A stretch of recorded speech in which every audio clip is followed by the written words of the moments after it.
Can I hear myself now? Is this working better? Did restarting it work?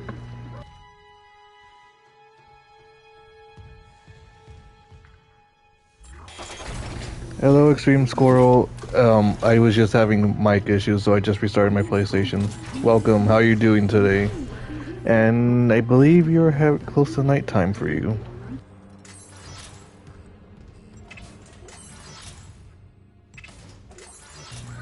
Yeah, no worry. I made sure I had to. This was the one time I did decide to test to see if my mic was working first. But thank you.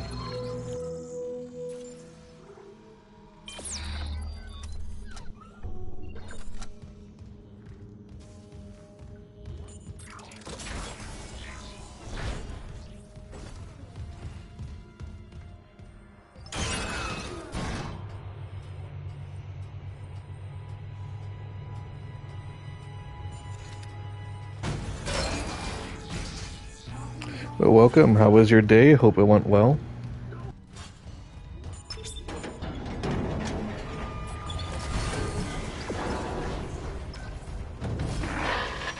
The mining deck systems are running haywire. Great. Let me work on the elevators. Any idea where Temple's SOS beacon might be? I'll check the mining control room. The launch tubes there. Send out a beacon easy. Anyone there? Hammond? Where are you? Those things are everywhere. Begin intelligence. They're all here on the crew deck. They've lost it. One of them stabbed their friend. Well, I hope you get good sleep. They're going somewhere. Hammond! Security. Shit. Lost the signal again. We gotta find that beacon, Isaac. Fast.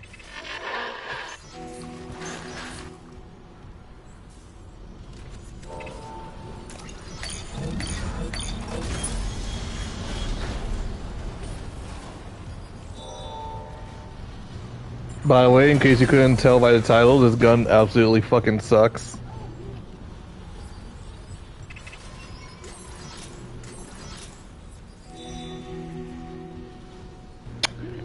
Dang. It's actually a hard game, by the way. I hope you enjoy it, but it is a hard game. Imagine Helldivers with less stuff, but it's more chaotic. This gun just isn't for me, compared to the other, much more interesting guns.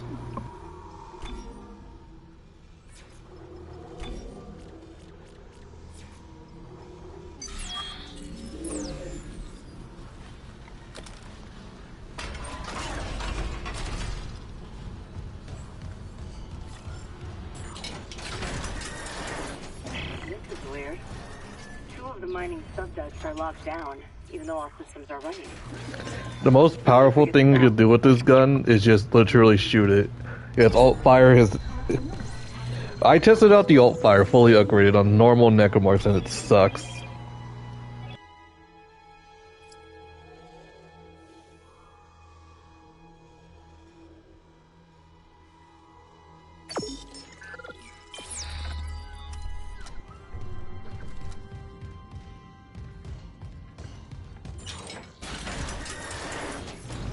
I haven't heard of that game, so I don't have an opinion about it, but congratulations.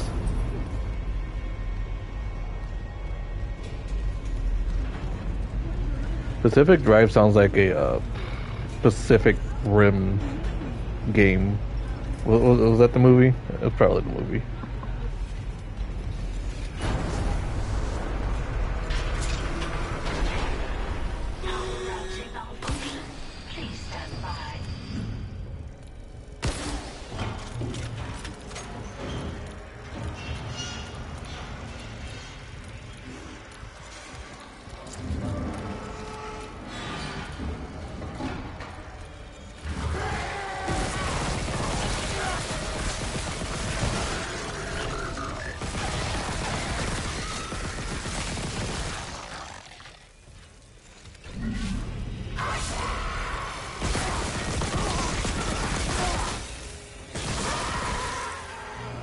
I know my aim isn't the best with this gun, but it takes a lot of bullets to kill them.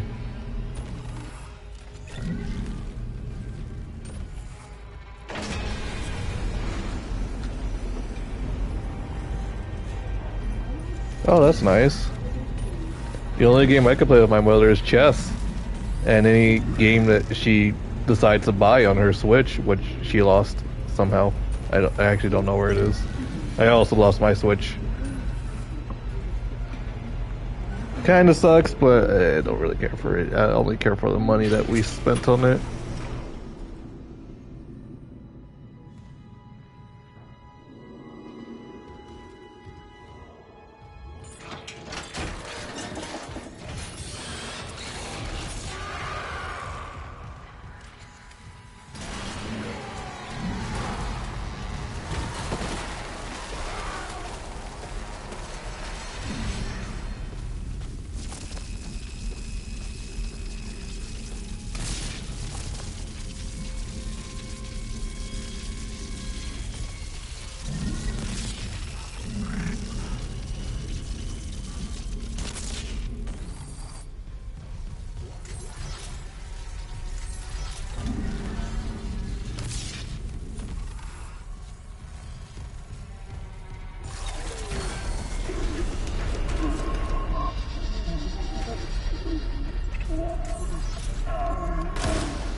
I forgot if I heard it, or yeah, I'm pretty sure I just heard it.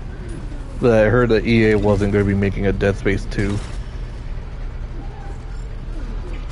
Kinda shocking, but not really. It's EA.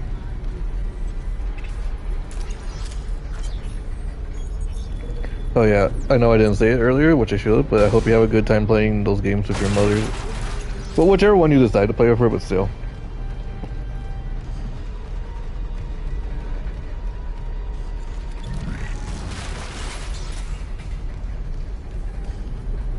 It's so nice to play an easy game after getting my ass kicked in Elden Ring and not knowing what the hell I'm doing in Spider-Man.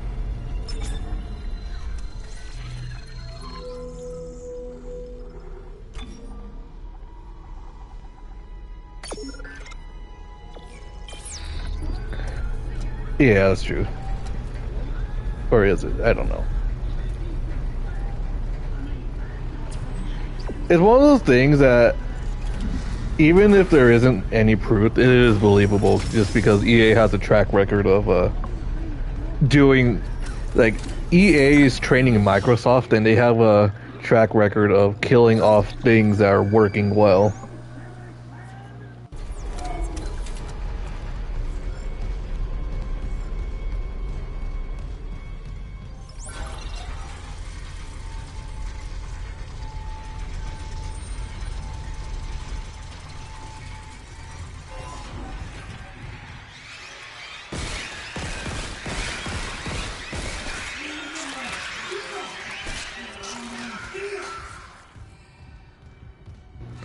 Why use ammo when you could just throw them off? Security clearance required.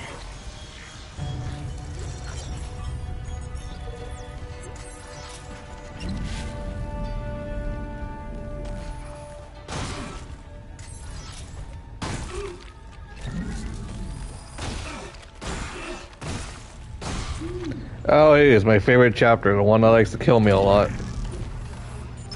Launch tube sealed. Please contact Supervisor Dallas for authorization. Finally getting somewhere with the mining duct systems. Got the SOS beacon? No, and the launch tubes are sealed. I need a deck administrator's rig to get them open. The deck admin is Supervisor Dallas. He's on the processing subdeck.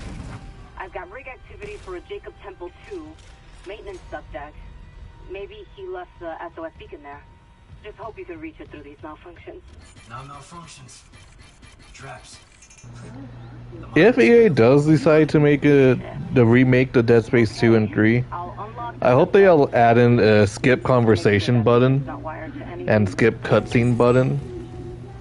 Like, I get that games these days want to be more, I forgot what that one word is, the word everyone likes, immersive, but it is extremely annoying. which is which is one of the reasons why I'm not exactly happy to go back to play God of War 4.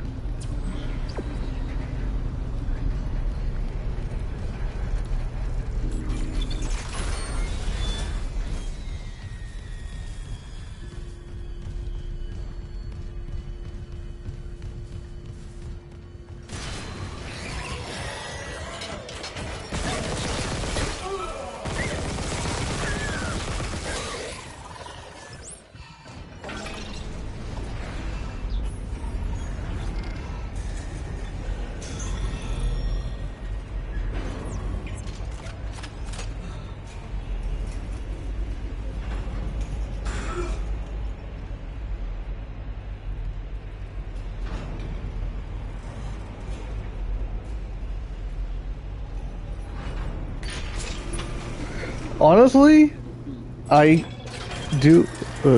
What's this? Ugh. I do agree, because I've seen how Dead Space 3 is. And here's the stupid part: that they purposely killed off Dead Space because even though it was making them money, I didn't see a new Dead Space 3 without Carver. And I don't mind having necromorphs that shoot because it does show that, you know, they are still necromorphs and they have the head ones, which basically shows what happens to you if you die to the head. Fucking hate this room.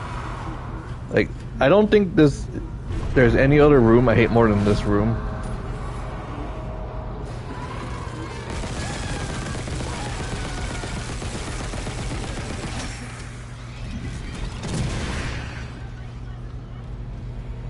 So I always like to stay back here.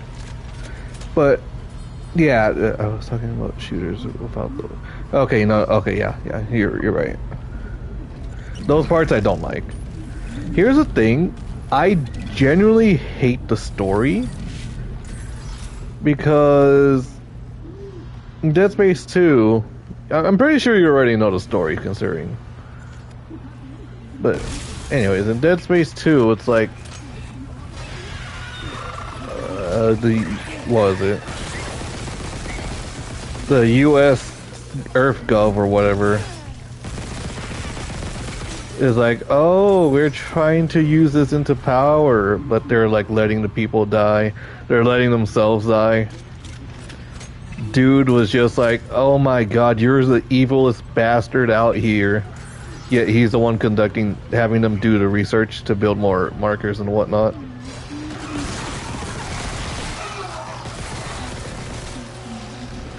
That guy was annoying. Oh, come on.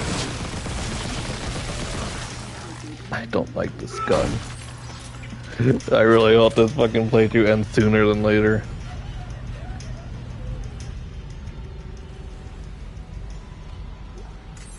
Oh yeah, I just don't like how much power the stupid cultists have in Dead Space 3. Like, how are there that many when their philosophy is, hey, let's kill ourselves and then become necromorphs? You know? It's like Days Gone, where the whole gimmick is, oh, there's zombies that eat each other. If they're eating each other, then what's the point of just going out there killing them when we could just wait it out?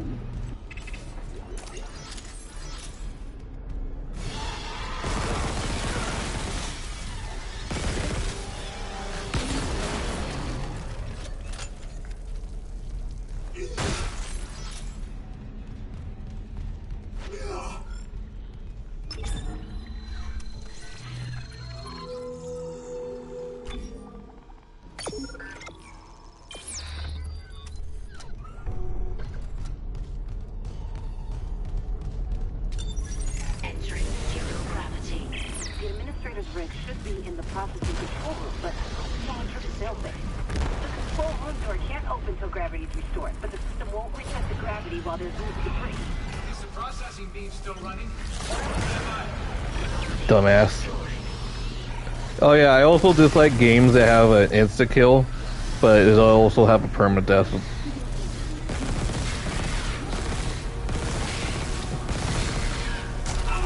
You little shit.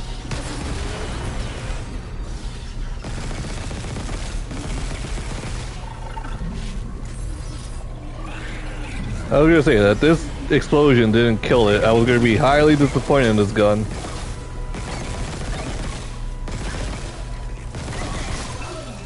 My god, this gun doesn't do shit! I don't think it's a problem when having a similar terrorist group or... I really don't. Okay, I don't want to get into that route, but I'm just gonna say it like this. I know everyone has their own ideals and whatnot. Well, that shit just doesn't make any sense. And it... hold on.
I just want to say that I might. Oh, I'm back, by the way. But I just want to say that I might be streaming less this week, or for the next couple months in general.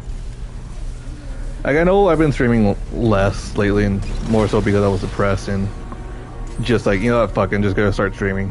Fuck it. And stuff, but I might be going into a job with my mother. The only thing I'm looking forward to is getting the money. I love my mom, but I spend a lot of time with her already.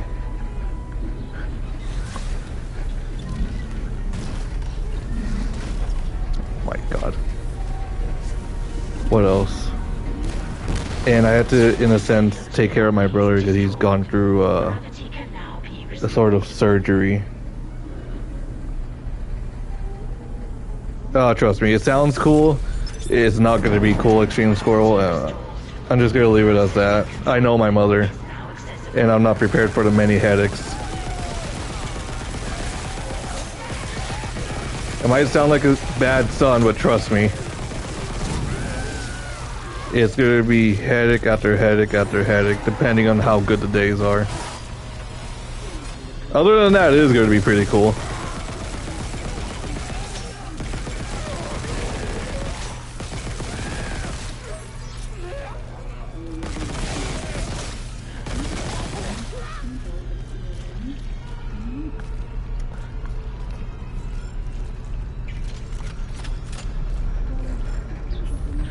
What else?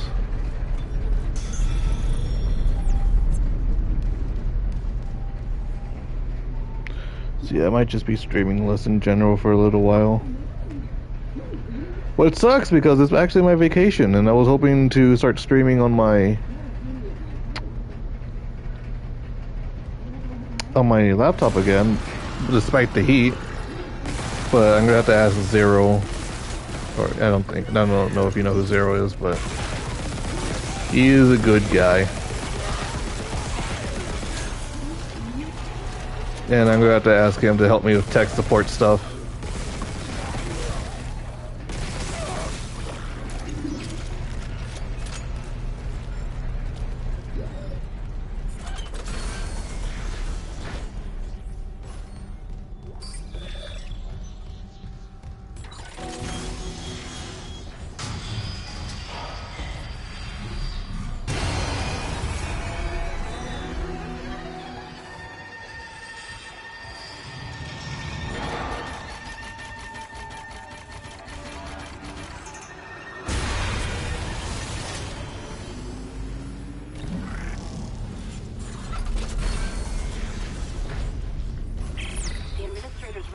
Location. You got it? I got it. I'll check the maintenance subdeck for Temple's Beacon. Every time I come to this room and I enter the shop, I always get hit. Clearance confirmed.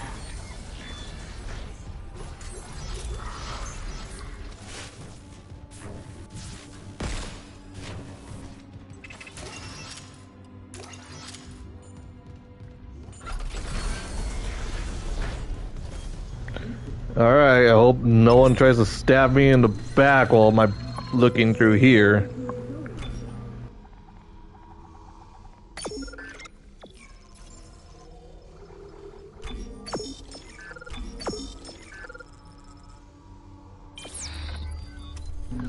I do not like this gun. It takes too much ammo.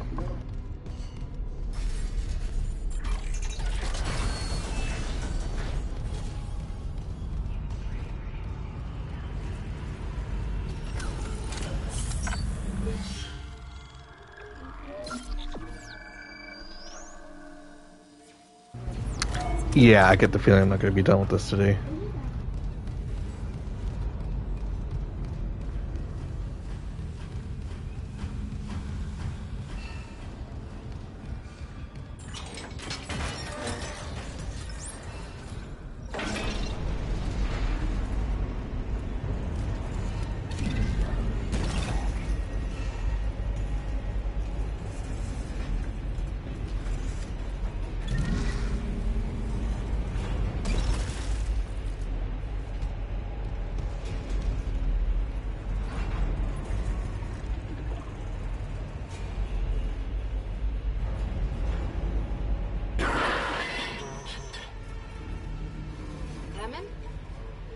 He must be in the vents on the crew deck. They're bringing something in.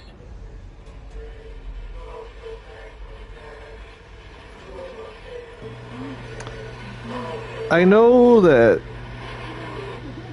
Dead Space has like its own canon per thing, but is Dead Space Extraction and the movies, are they still canon? That was the marker. Did you? No. I didn't see anything. I lost Hammond signal again. Just get the SOS beacon. If they do make a Dead Space 2 remake, I don't hope it's DLC. I hope it's like reward for beating the game. But I hope they implement the Dead Space. Why not? Because the way how this game changes some of the stuff.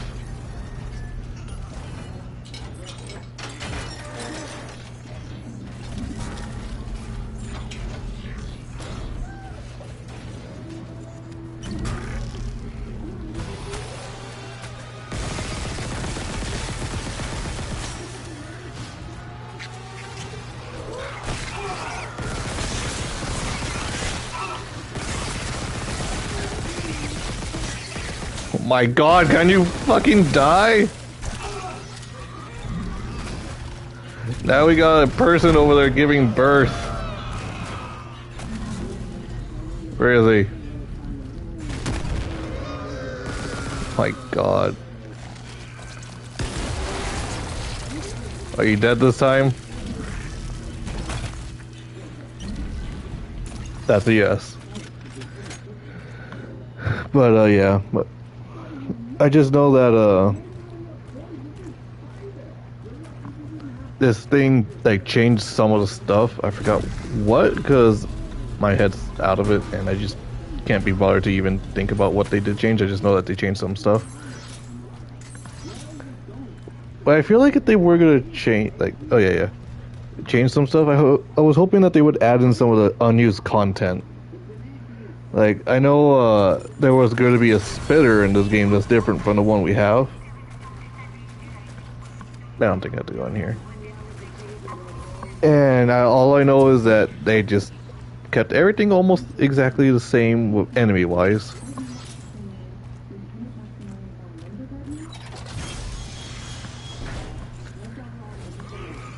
It's like, I feel like there was something major that was changed, but I really can't remember right now.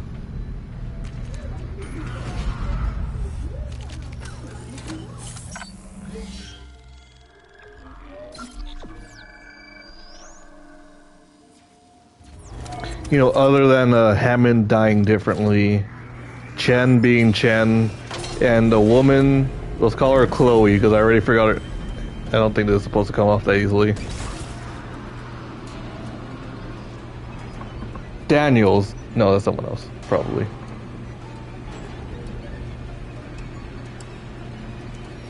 I just genuinely forgot.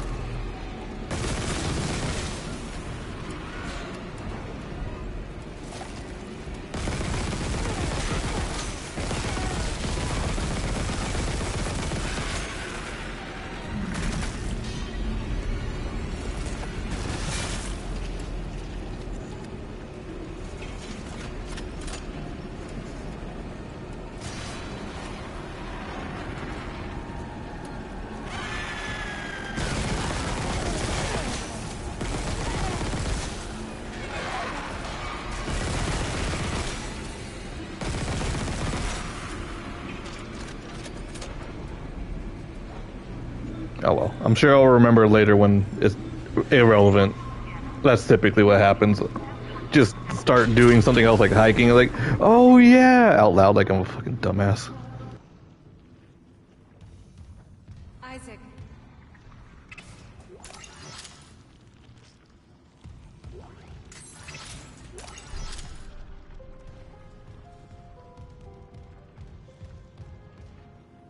Oh my god. I can't believe you're here. I thought I'd never see you again. I'm gonna get us home. There's an SOS beacon nearby. We can call for help. The beacon, right. They locked it in the workshop, but my clearance can get us in this way.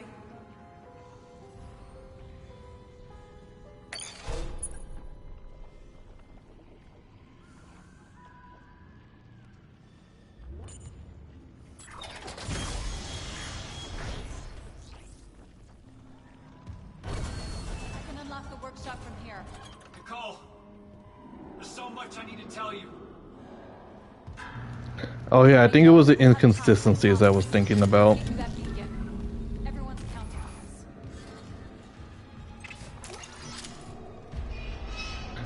us. Especially how Dead Space Extraction has some enemies and bosses that were not seen in this game.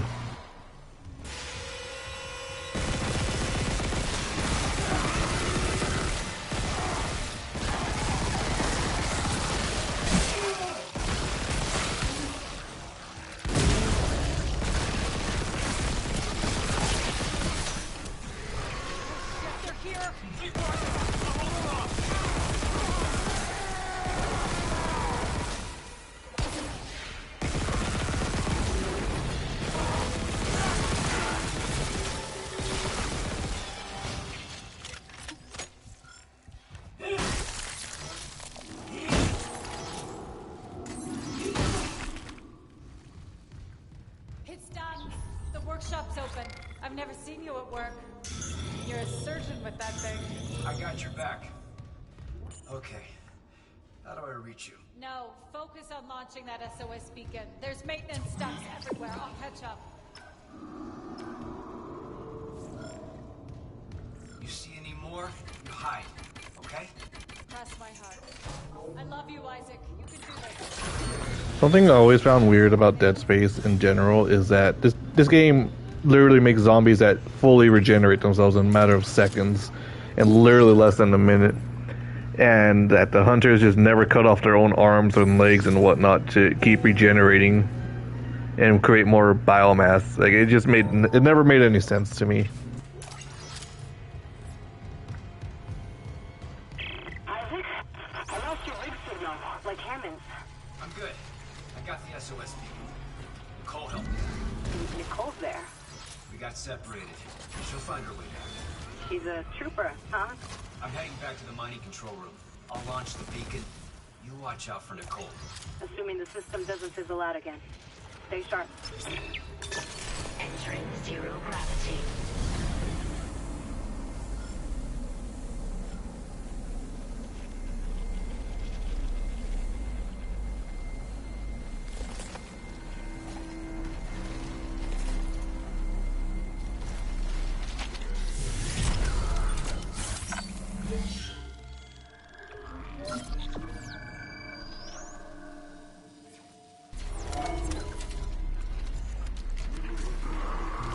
Oh, his head was supposed to fall off. Oh, okay.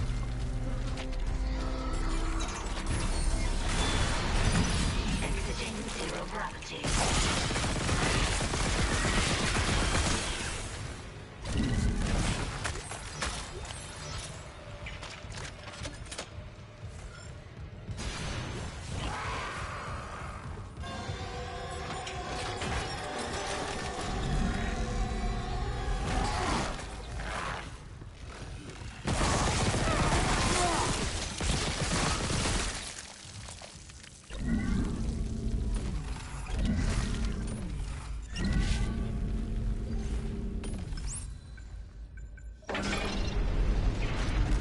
Oh yeah, did I tell you the unfortunate news that my brother's gonna be buying Call of Duty Black Ops 6?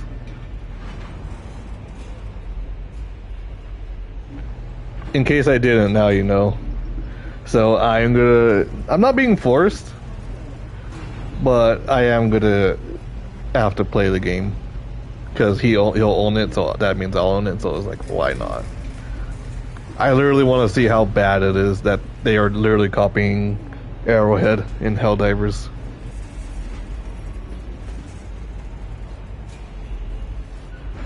It's unfortunate because, hold on, let me just Google.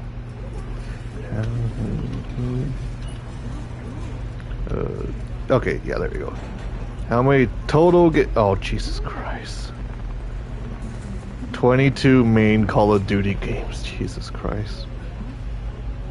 Because there's apparently 22 main Call of Duty games I could be playing instead of Black Ops 6.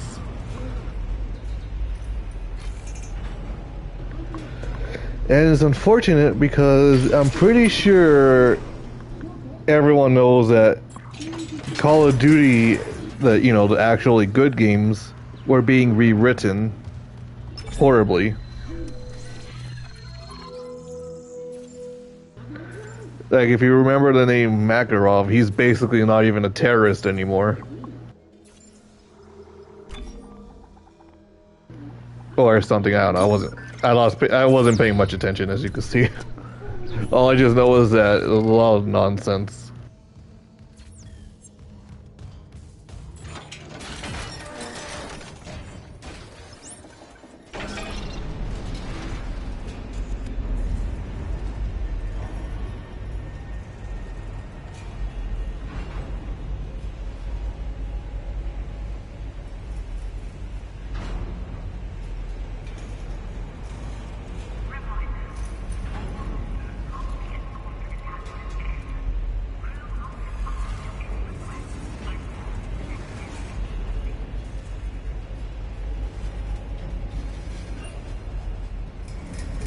No, he's still a terrorist, but now he's more of a time guy or whatever. and apparently he has the IQ of fucking, I don't know, to just think that driving, or what, who was it? Was it Captain Price? I forgot who. Either Makarov or Captain Price has a few brain cells left in them. Let's just say it's one of the two. I don't know who.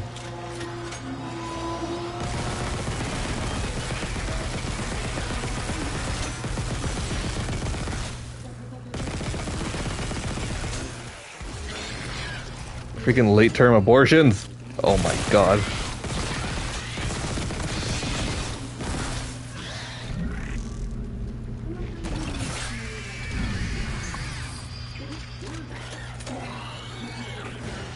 It's a special game when you can fucking make jokes like that without being offensive.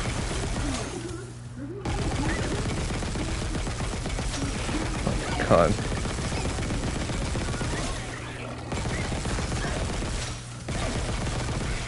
I've fucking blown off ants with less pressure.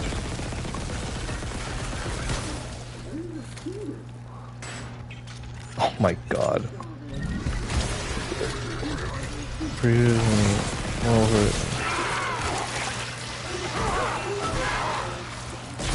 Here's the thing though, when it comes to the Black Ops series, I've never actually paid any attention to the campaign. Because one, I played Call of Duty for the zombies, or at least Black Ops 1, 2, and 1 and 2. So, long story short, every time I did do the campaign, every time we saved the game would just start us back at, oh my god. Oh my god. Would start us back at the very beginning. So, literally never made it past the first mission for Black Ops 1.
Sorry, looking for a charger.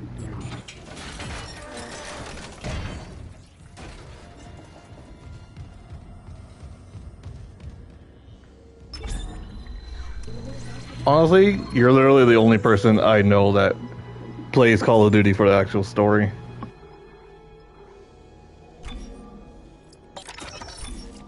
Not saying that as an insult, I'm just letting you know you're the only person I know.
You know, I completely forgot there was a shop on the way to the thing, so I did all that for nothing.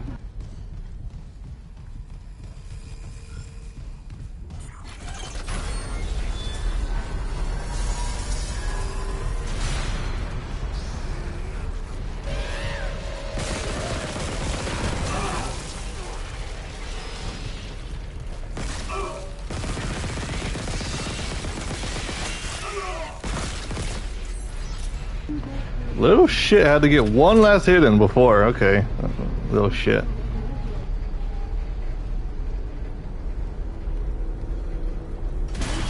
Hi, Mashers. Welcome. I'm just replaying the weapon, this game with this horrible weapon. But thank you for stopping by.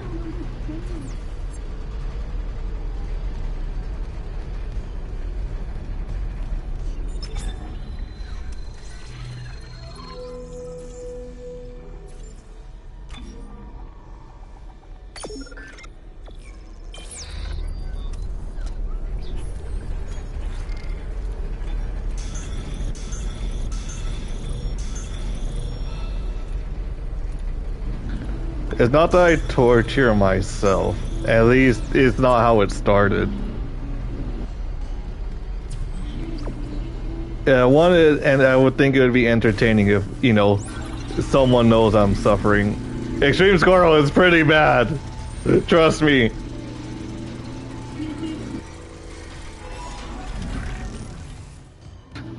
I have not had one pleasurable moment this entire playthrough using this gun.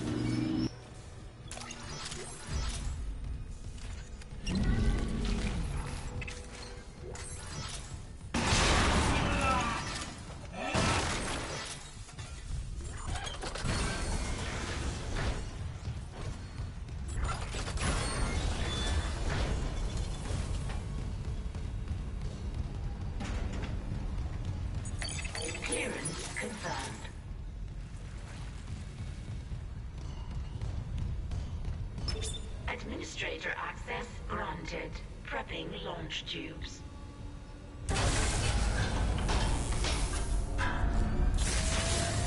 Error. Launch tubes obstructed. What was that? The miners must have booby-trapped the launch tubes, too. They're scrap. Well, that's great. We can't just toss the beacon out a window. There's gotta be something. The asteroid. The one in the mining bay for smelting. What about it? If I attach the SOS beacon to that asteroid and then launch it away from the ship, we'd get a clean broadcast. And you'd get yourself killed. The machinery in there is still running, Isaac. Then it probably definitely saves out too. This is our best shot, Kendra. I'm taking it.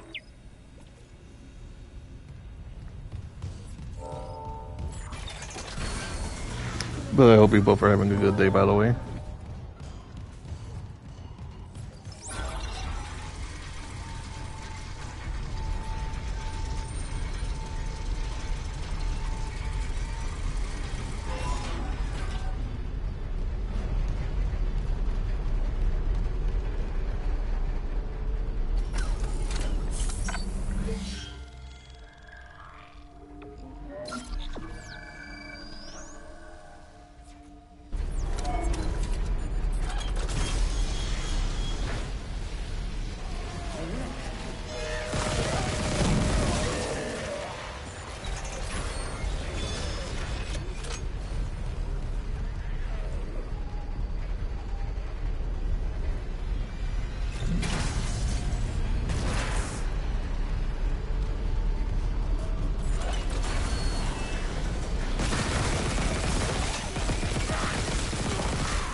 Even if this weapon kills them in like the same amount of bullets that other guns do, at least other guns do it quicker. It's like the only thing I can really say between them.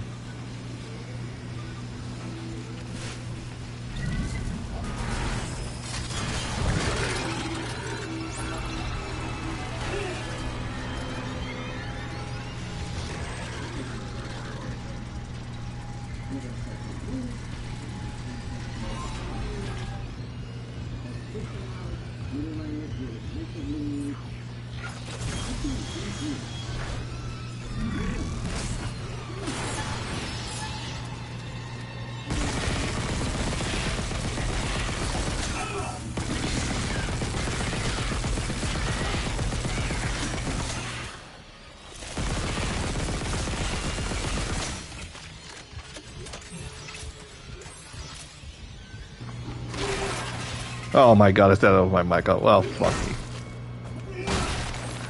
I hate having my mic on, thinking it's off, and yada yada, reverse, yada, whatever.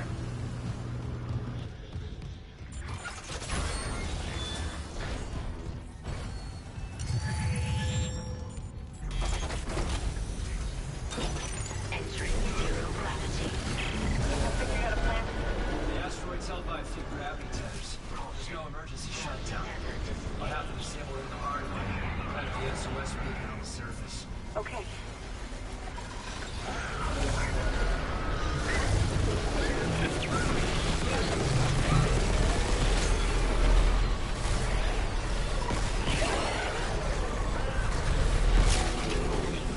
Interior gravity tethers offline. Exterior tethers at full power.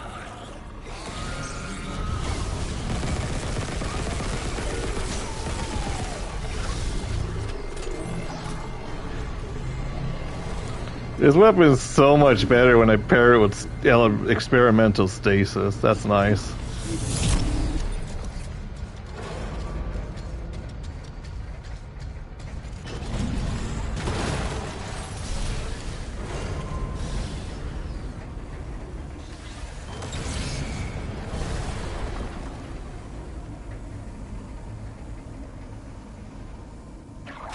Entering vacuum.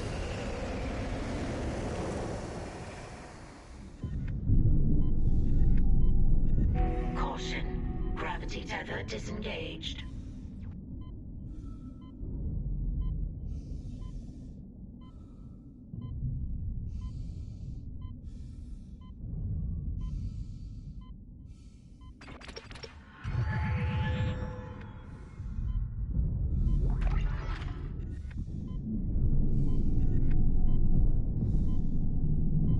Warning. Payload 8772 is no longer tethered. Untrained personnel must leave the mining bay immediately. Well, you know, there's usually those little guys shooting at you, and I have yet to see them. Let's keep it that way.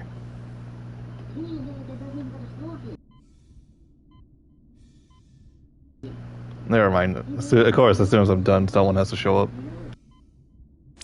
Exiting vacuum.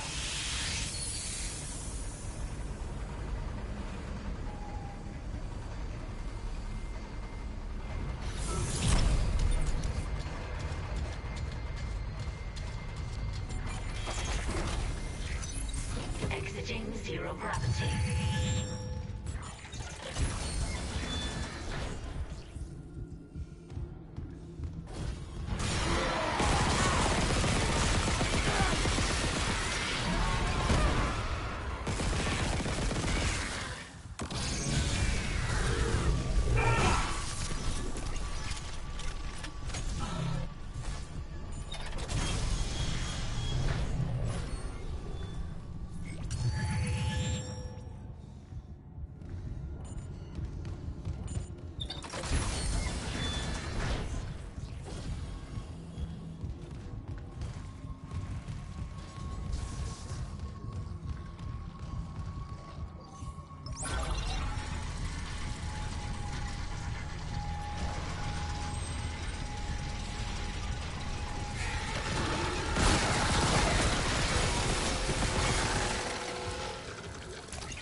I had a feeling I forgot something. Entering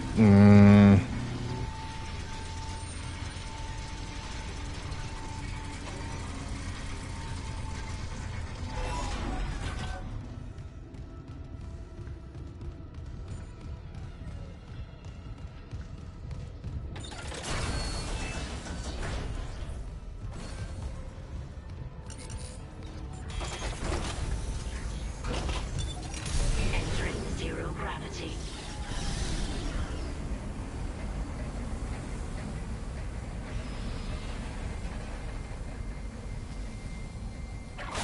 Entering vacuum.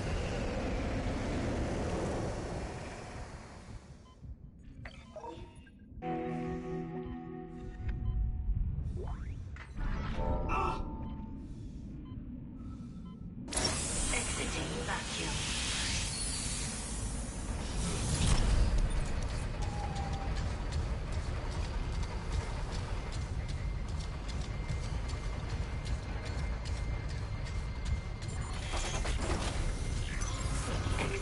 zero gravity.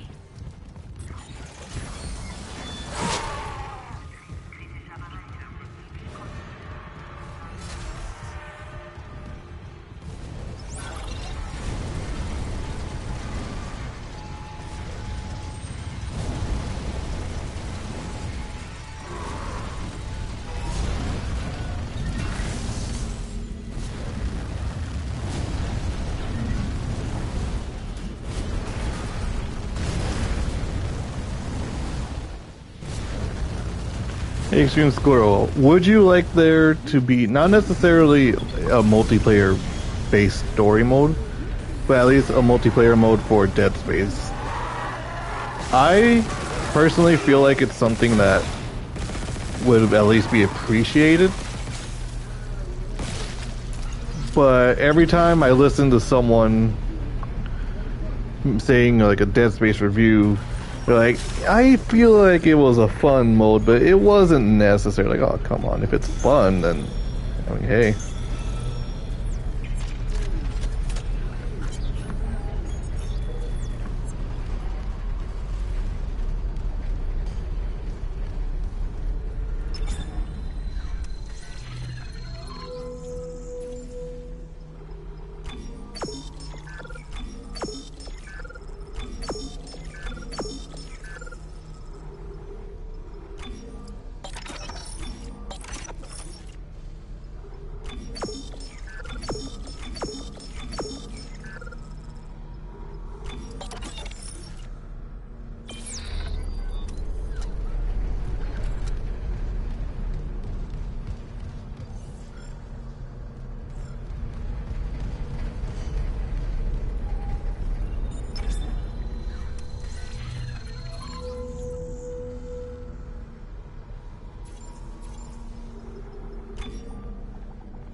It's working. The beacon's online, broadcasting wideband. I'll align the receiver. Anomaly detected. This will take a minute. Head on back to the tram station.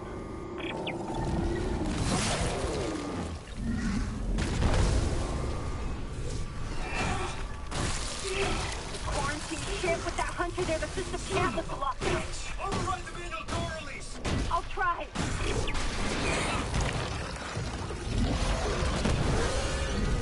Damn it, the explosion's right half the circuit.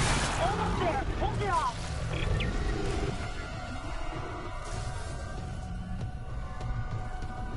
I got it. Hit the manual release. Manual release is ready.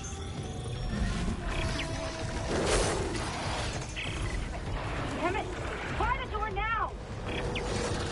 Quarantine lifted.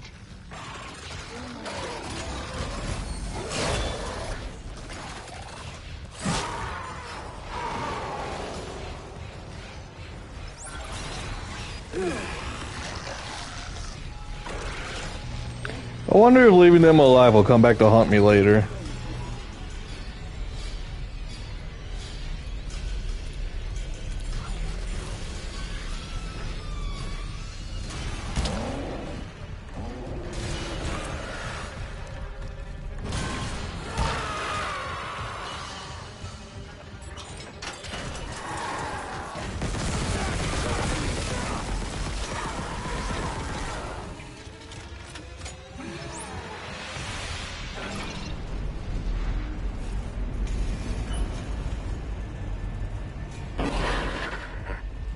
I think it's gone.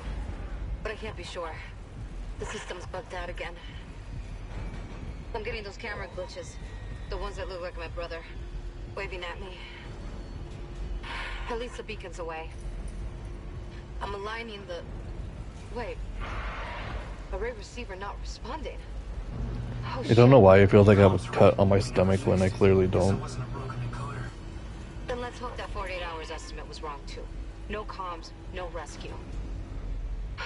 Take the tram to the bridge. I'll hack open the door to communications. You see what's happening with the array. And don't worry about Nicole. Like Kevin said, she'll do the smart thing.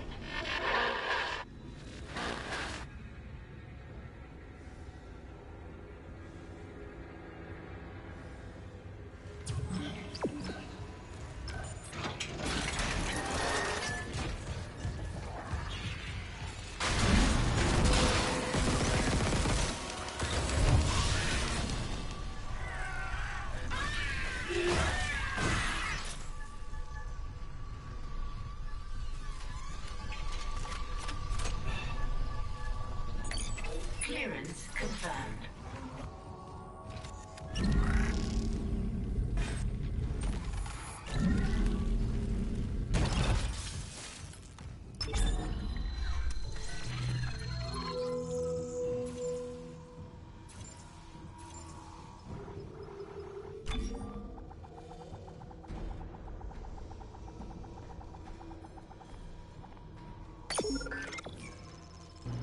There we go. Now I should theoretically never run out. Theoretically.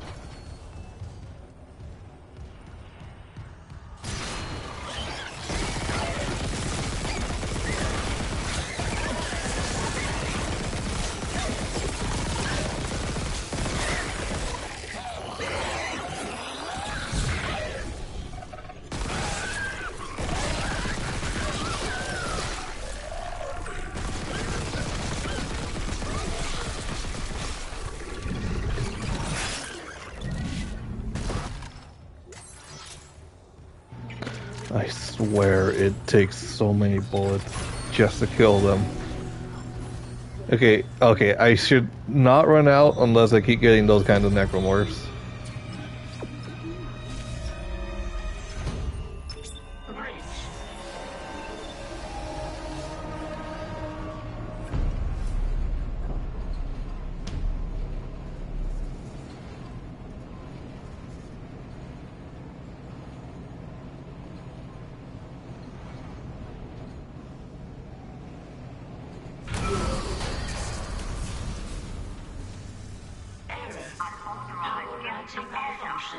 Please stand by.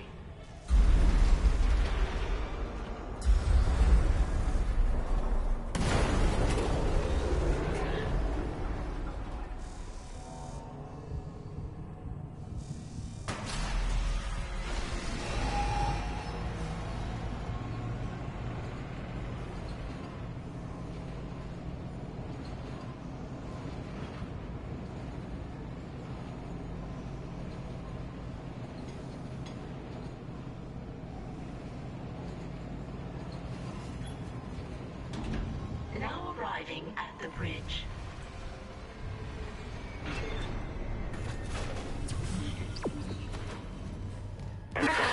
We did it!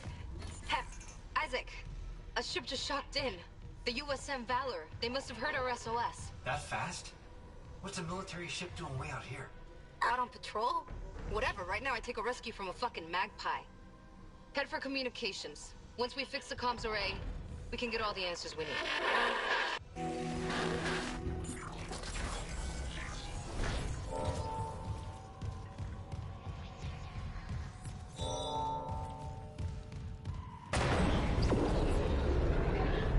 Isn't there like a battle right here, you know? Oh my god, I hope there isn't.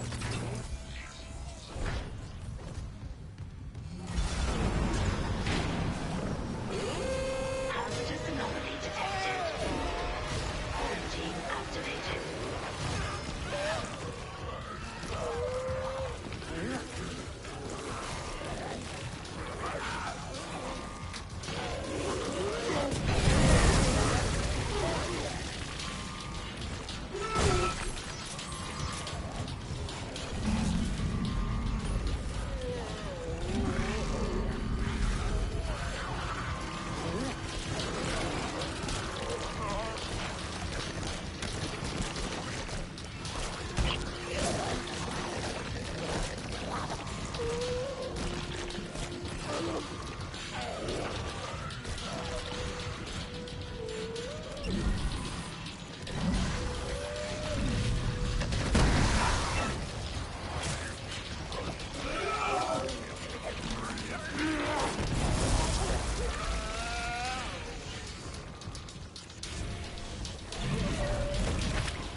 How many Bayou exploders are there?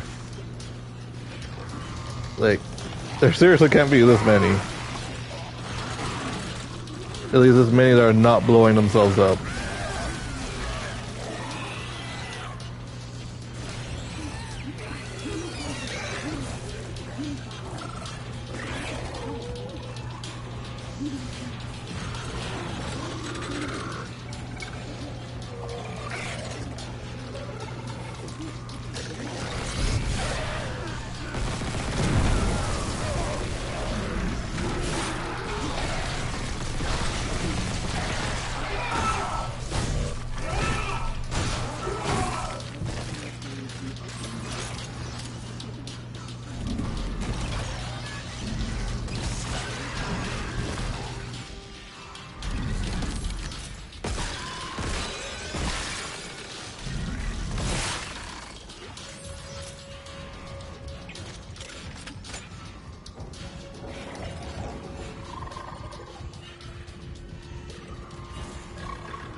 Quarantine lifted. I could have sworn there was a stasis refill in here. My bad.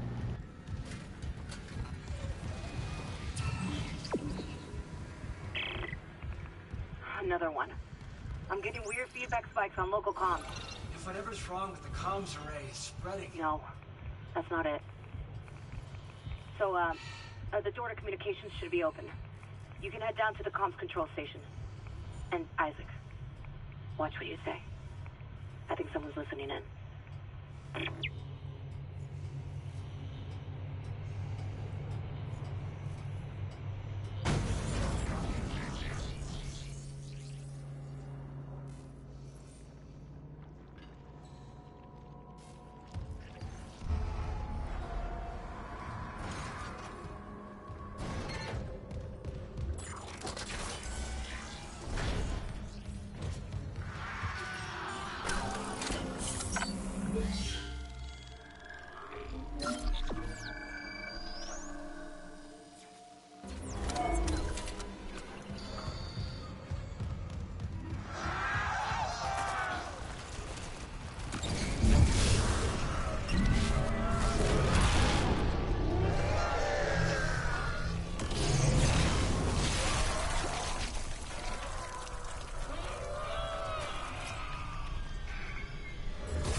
Clearance confirmed.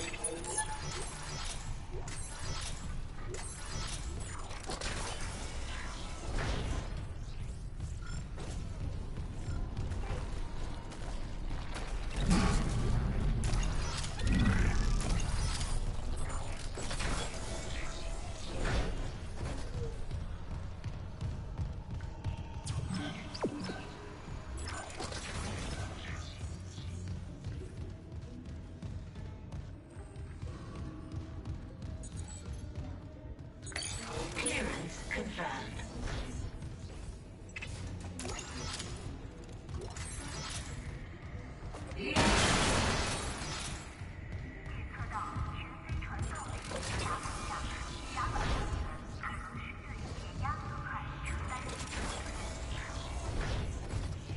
Communications array offline. A repair technician has been notified. Unsent message retrieved from array buffer.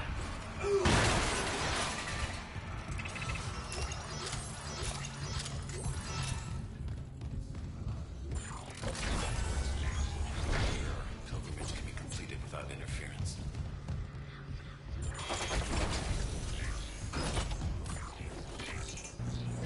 I just thought of another horrible challenge.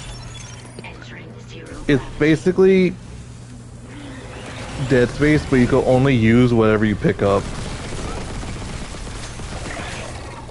Basically meaning I can never use a shop.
I sure do love me some puzzles.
I think you got it.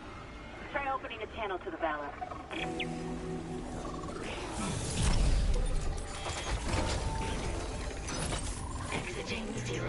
I seriously hate these double doors.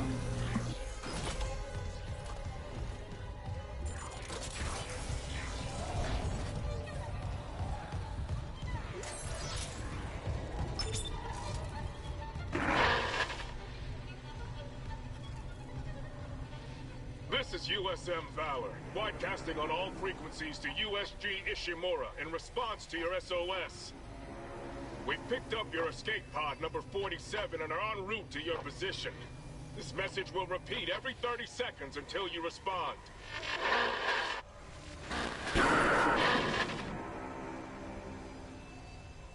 Escape pod. Oh, fuck. The pod Hammond jettisoned. It had Chip. That creature was inside. No. USM Valor, come in. Come in, Valor. Oh, her signal isn't strong enough. Can we deploy the long-range antenna? No, something's blocking the blast doors over the comms array. The hell? There'll be a manual release over at maintenance. I'll go. Keep trying to reach them.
I wonder if anyone's modded this game to be harder.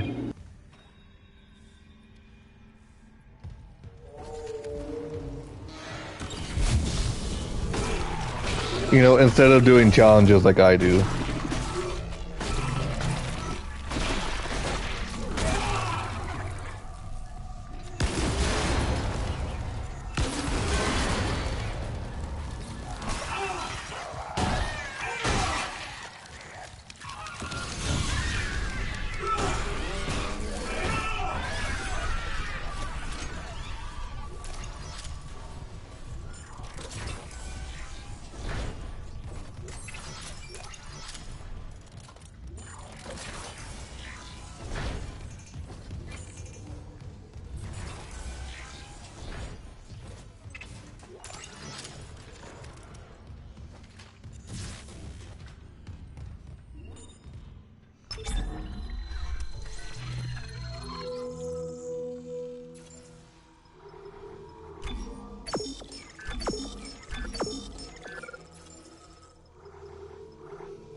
I find it kind of funny that I leave for a few days, so all the bots leave too.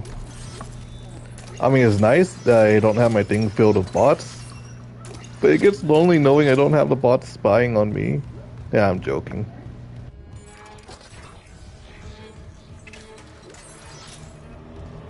Sure as hell know that the people with extremely similar names ain't fucking people, that's for a fucking fact. Blast doors obstructed. Please contact a repair technician. Still can't reach the Valor. What's happening with the antenna? It's blocked by... It's the Leviathan. It must have snagged on the comms array after we spaced it. It's not coming off without a fight. Isaac, there's no time. There is if I use the ADS cannons. Manual targeting like before. I can shoot it right off the hull. I got this. You focus on the Valor. Will do.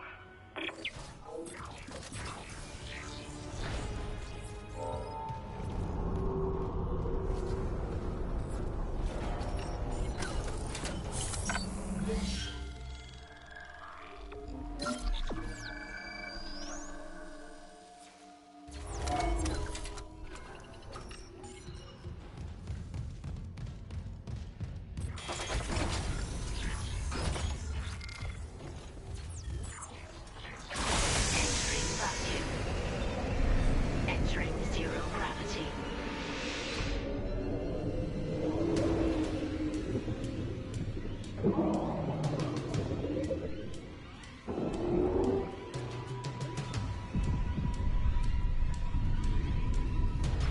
Manual targeting enabled.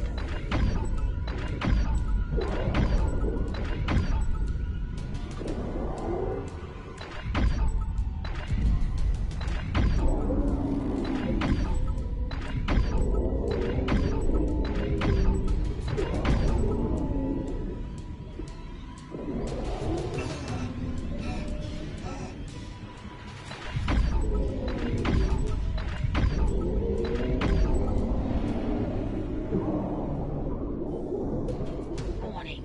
ADS cannon destroyed.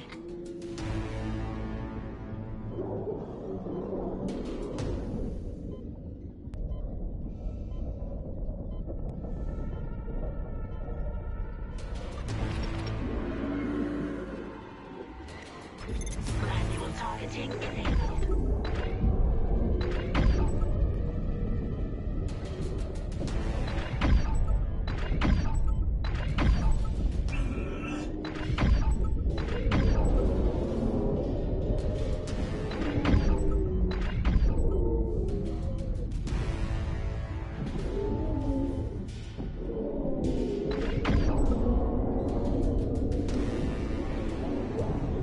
Warning. ADS cannon destroyed.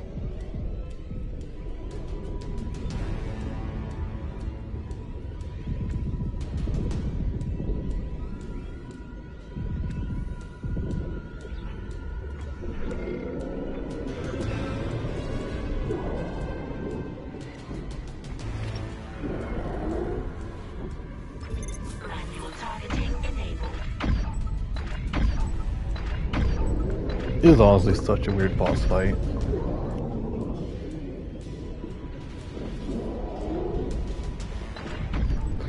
I mean, it's definitely a lot better than what we could have gotten, but it's still freaking weird. Warning. ADS cannon destroyed.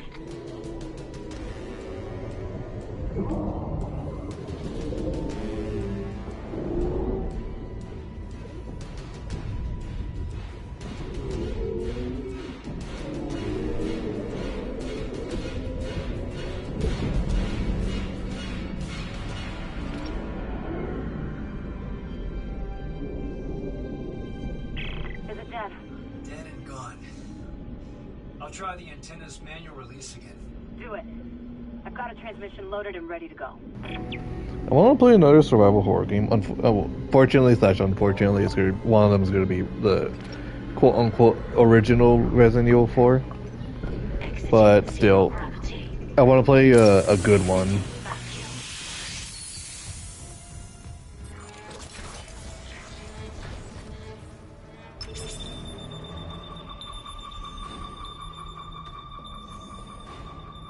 Yes!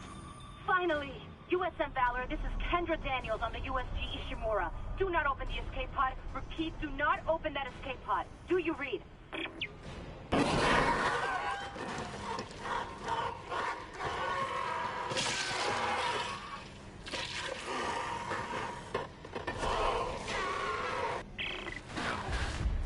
We're too late.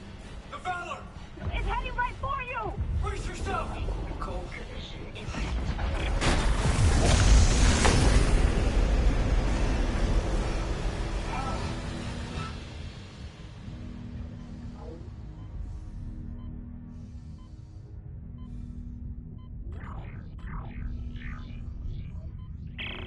Daniels, what happened?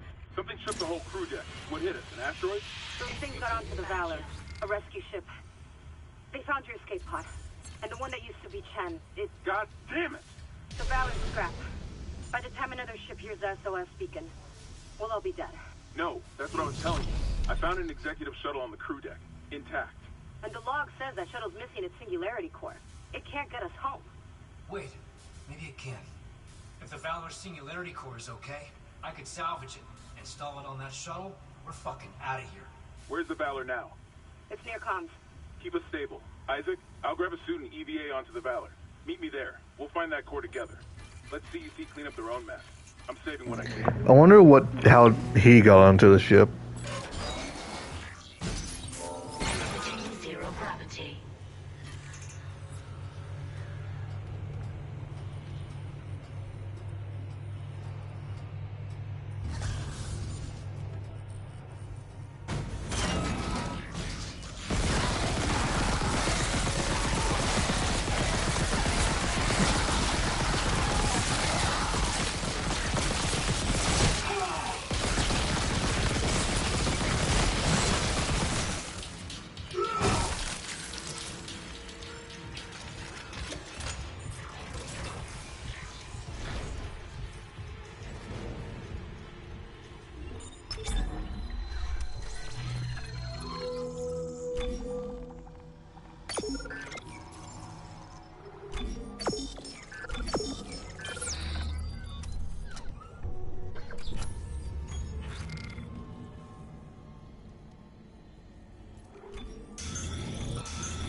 Entering zero gravity.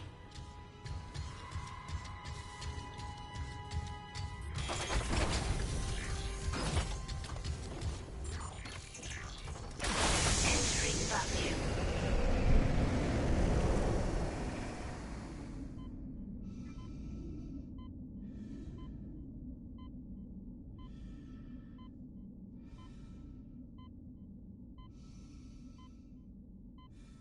Isaac, I'm on board. The Valor's trashed, but I can make it to the bridge. The hell was that? It's Chen, back from the dead for, I don't know.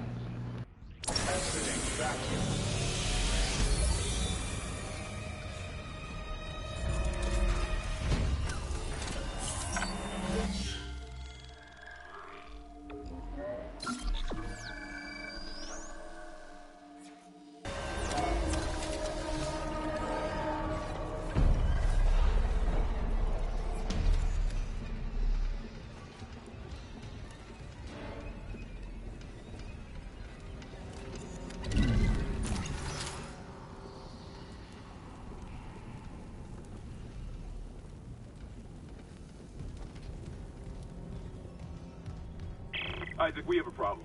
The Valor's carrying a 12 megaton warhead. The crash hit the torpedo bay hard. I need you to handle that nuke right away, before something sets it off. Handle 12 megatons? You know I'm not a nuclear engineer, right? I don't need you to be. Just stabilize the warhead. You know, between you and me, Isaac, it's just one more word in front of engineer, you know? Just one. I'm just saying.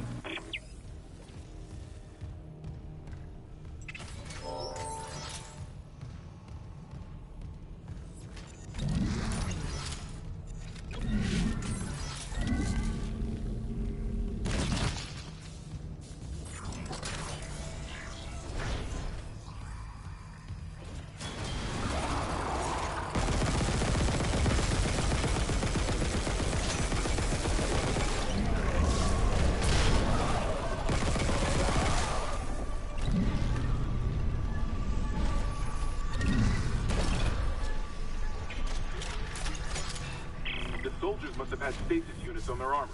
When they returned, those units merged right into their bodies. Changed them. They're fucking fast, Isaac. Stay sharp. This will always be the funniest room to me. This is Commander Cadigan to all hands. We have been boarded by hostile forces. Hostiles are aliens. Repeat, alien and extremely dangerous. All personnel to arms.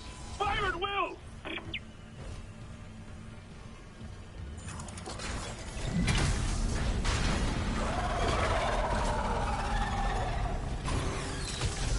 That's why that's the funniest room. You could just skip it.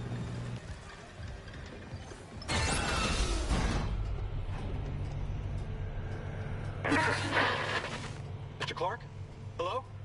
I must speak with you. Who is this? Dr. Terrence Kyne, the Ishimura's chief science officer. I studied the marker for the church. I'm done talking to unitologists. But the planet won't rest until the marker is returned. You can't leave. Watch me.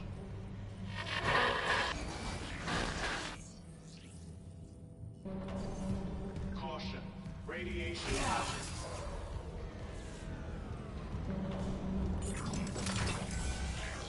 Caution.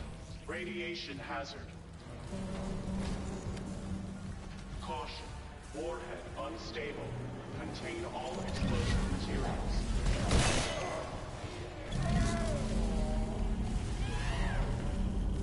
Caution. Warhead unstable. Contain all explosive materials.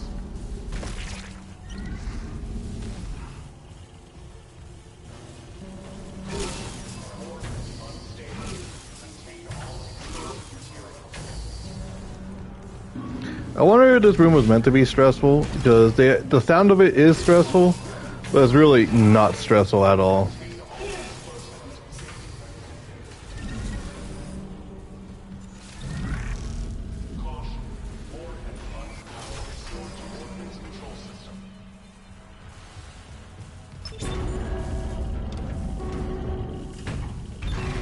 Oh,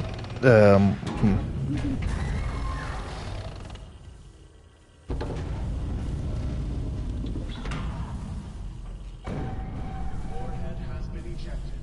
Alerting bridge. Okay. The warhead's clear. Hammond, this doesn't add up.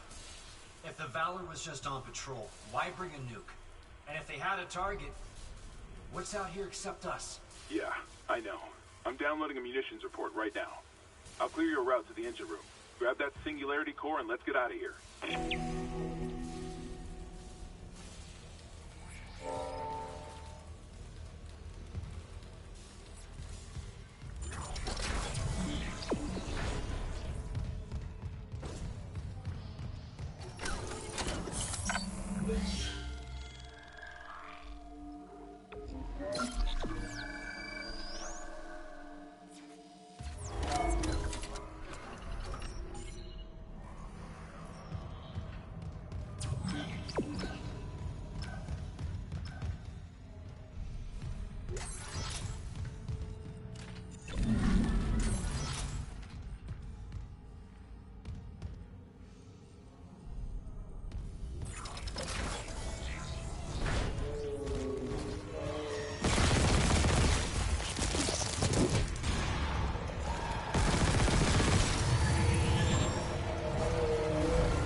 Sorry about that.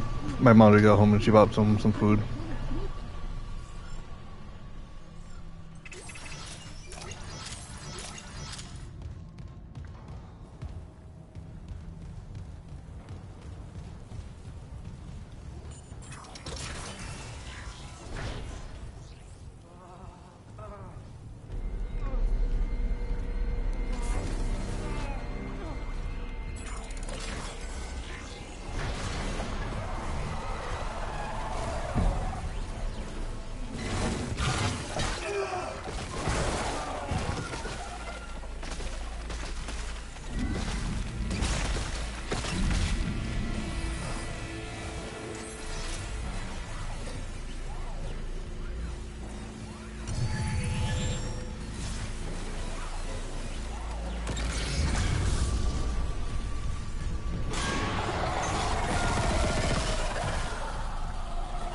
What the fuck?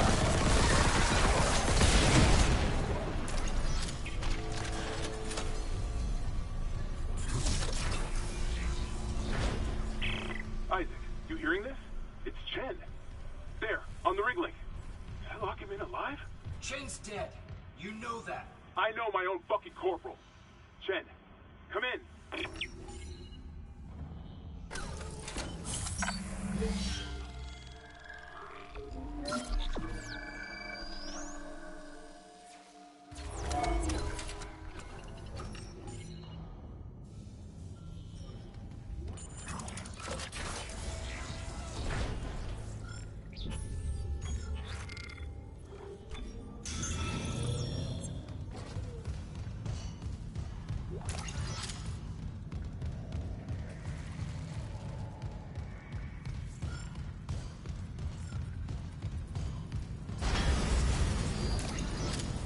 Unknown biohazard detected. Lockdown initiated.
The Valor's munition vault. It wasn't just a nuke. They came loaded for war. Seek and destroy. This was no patrol. They knew about the Ishimura. Someone knew. We were all dead. Why did they just conveniently have a nuke on them?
Sorry about that.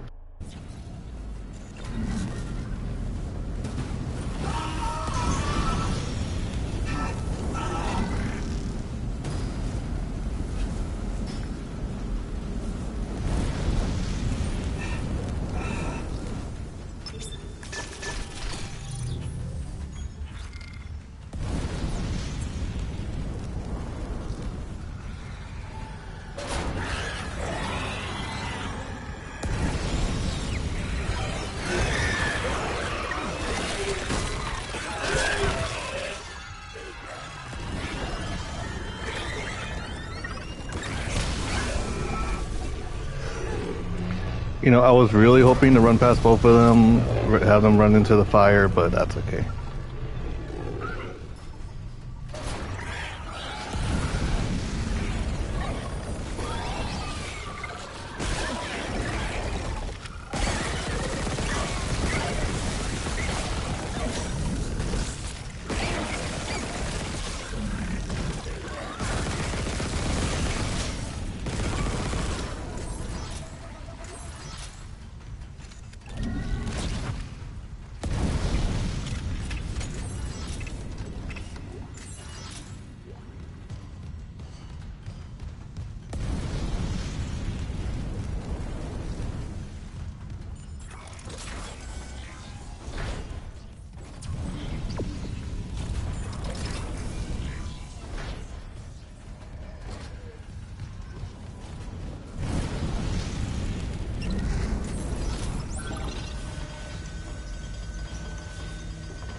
Unknown biohazard detected.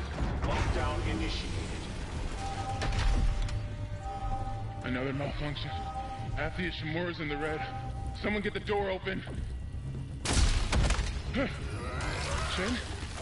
Christ, what did that thing do to you? Help me get him to the Kelly. Shoot him. It's not shit. Shoot him! What? Shen? No. You're what killed him. I liked it better when he got killed by a brute.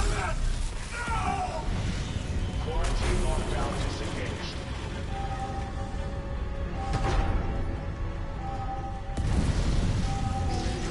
Core removed. Rerouting power.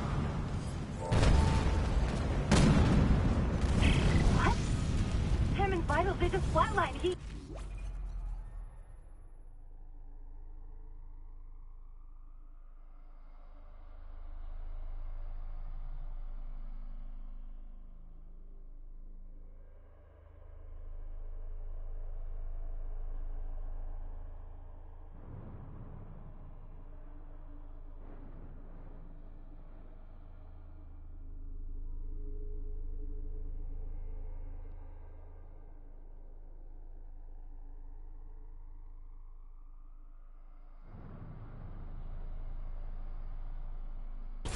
It's gone.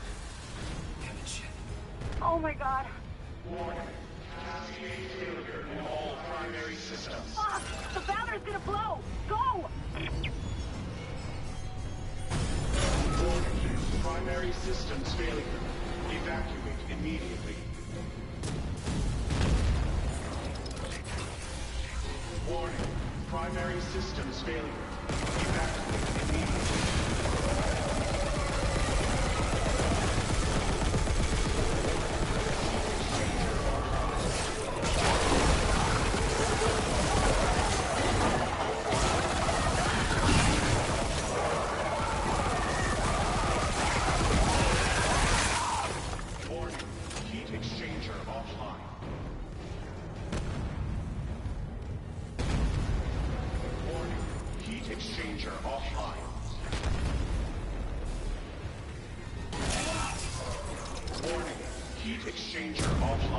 I wonder where the hell that guy was hiding, that he survived.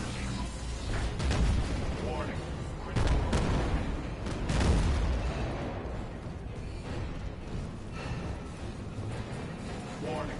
Critical overload in main electrical grid.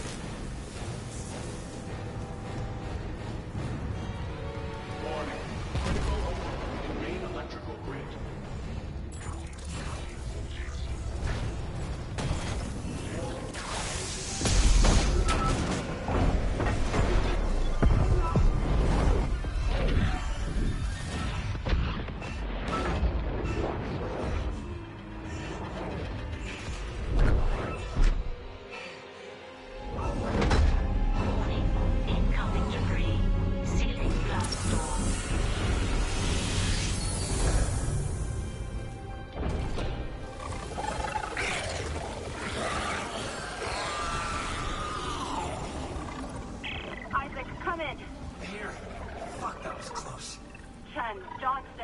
Hammond, and I'm tracking movement from the Valor.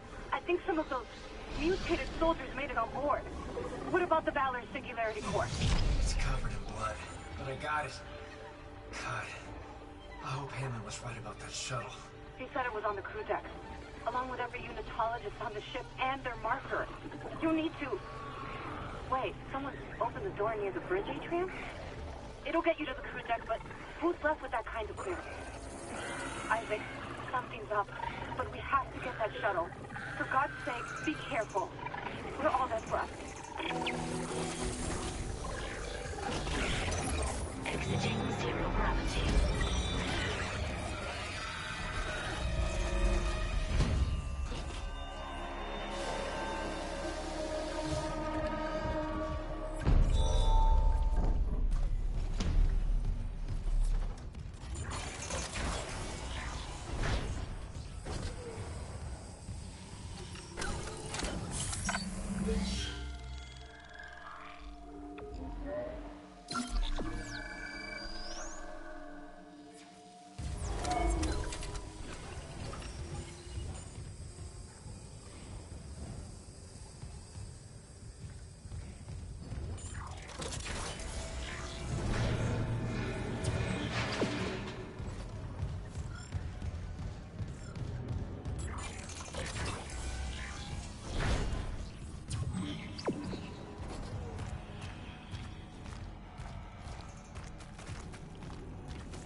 Clearance confirmed.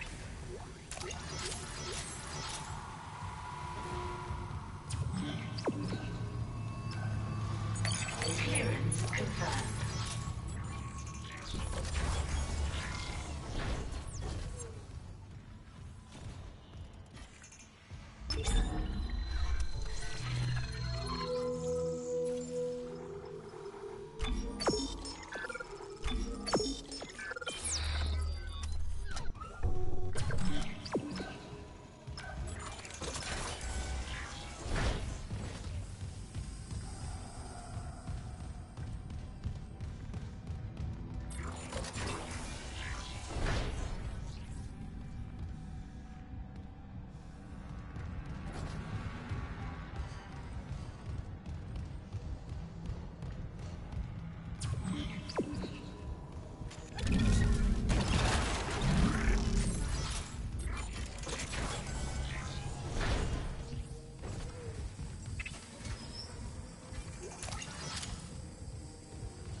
Isaac, I'm losing you.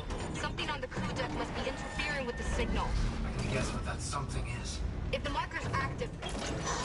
Shit. The crew deck is locked down, but the deck supervisor might have an override key. The last location I have for her is the gym. How long will it take to install the Singularity Core on that shuttle? Not long, if no one tries to stop me. Hurry.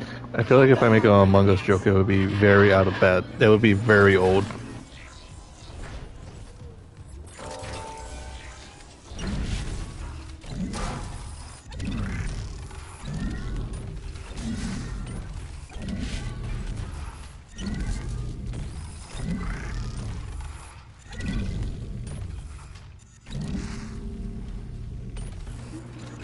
Welcome, Rips. How is work? Make sure you're not the one driving and looking at the stream.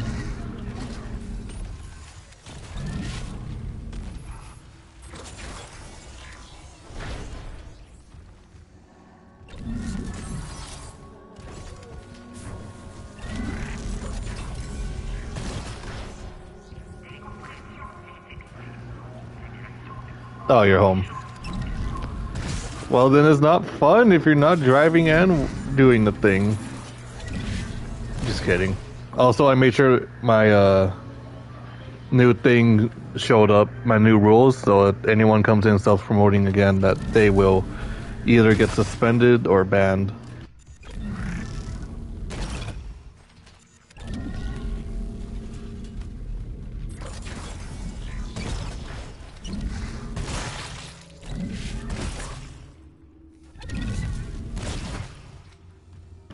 No, they actually did that yesterday, and here's the thing. I fucking knew that they were talking a lot for a reason, and my brain just completely forgot that, oh my god, this fucker is good. Just ask a question, and I know. They fucking self-promoted. Then they came back, so I had to fucking time them out. They're welcome back anytime, but I am rather quite alright to start suspending or banning. Probably should have put that in the little thing, but that's alright. I also know that they're trying to get business, but they should kind of get the feeling that I'm not exactly their clientele, considering I have less than 100 followers, and I've been doing this since about around 2016. No, it's not new to me. But it's people that are like, oh my god, good shit, so tell me about yourself. Okay, wow, amazing gameplay. Oh, you're having a bad day? That's good, because that's actually literally what was said yesterday. I told them I wasn't having a good day. They're like, that's good to hear. Well, you stupid bitch.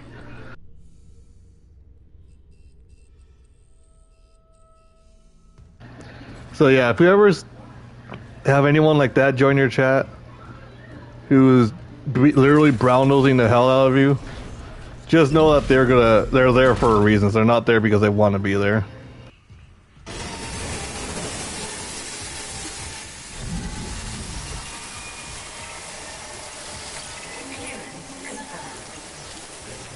So I played along for a bit, got them to leave, they came back. So alright, you know, fuck it. And I conveniently had to leave.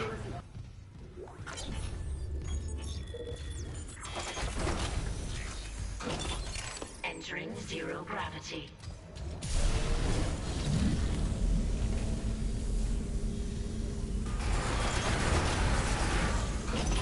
Exiting zero gravity. Here's the worst part. They did ask if they could ask a question, so I should have been a little more specific and used my head, because I've been out of it lately, mentally. But, so technically I did allow it, despite the fact they didn't necessarily ask if they could self-promote.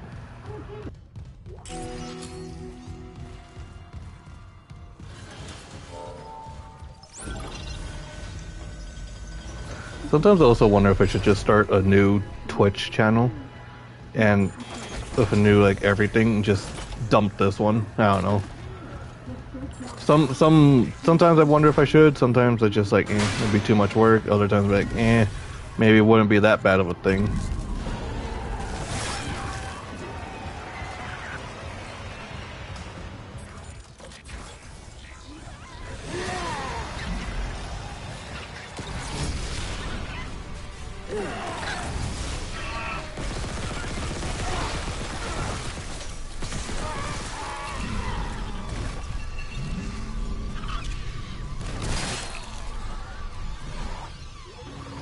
Yeah, but you know, one of those things like, oh hey, I'm a new streamer. Not necessarily like a Smurf account for Overwatch, but for lack of a better word, to hopefully rename myself and potentially attract new people. Though I don't know if that will work.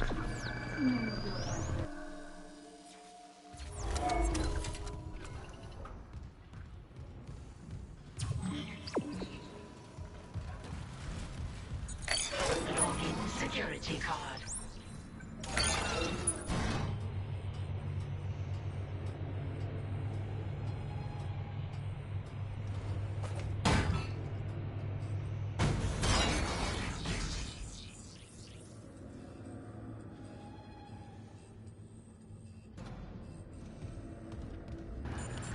Humanity could wait. I'm eating mushrooms. You're not gonna hurt anyone else. I'd say your usefulness has run out. Mercer! Still alive, Mr. Clark. I'm still denied convergence thanks to this ingrate. Mercer, wait. Tell me. I want to understand. What is convergence? But you already know. Dead or living, we all feel the marker's true purpose. Don't you want to be reunited with the people you lost? Yes. And why not with me? Mr. Temple has refused. But we are so close. Everything that has happened on the Ishimura is just the beginning. When you put it that way, you and your marker can go to hell. Shame.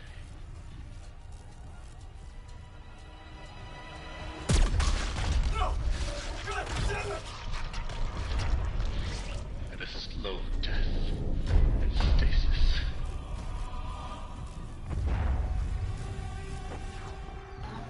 Oh no, who could have seen that happening? Oh, poor Temple.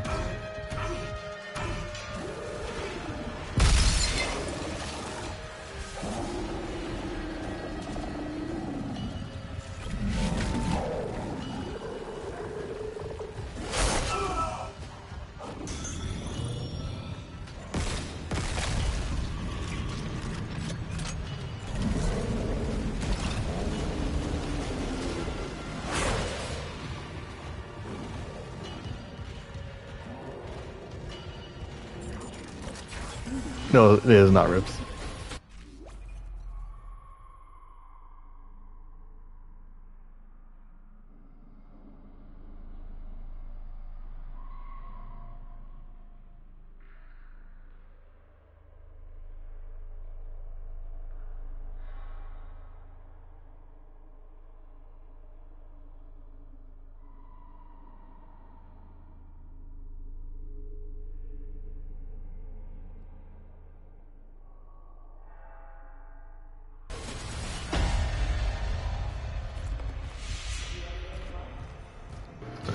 Honestly, the Rips today and yesterday has been a little hard.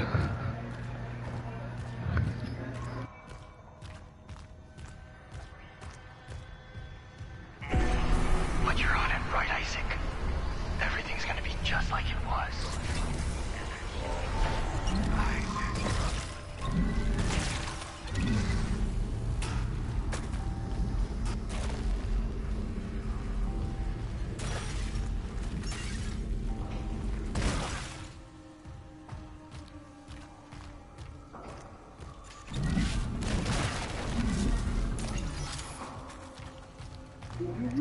I mean, yeah, thank you, Rips.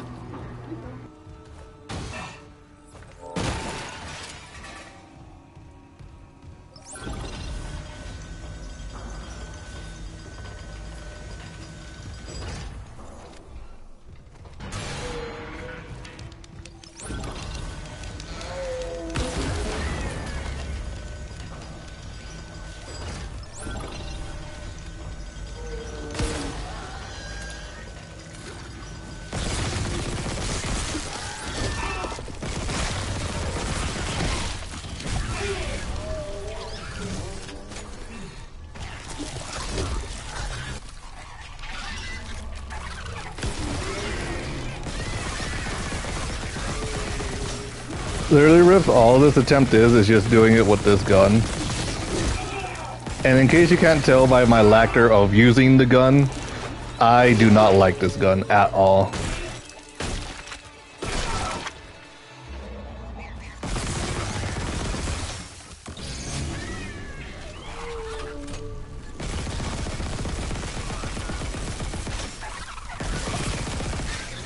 It is extremely fucking weak and it's fully upgraded.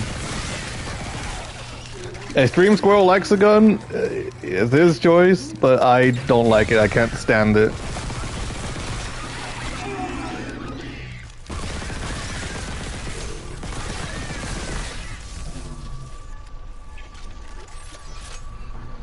I would rather do a stasis only run. Not really, but still.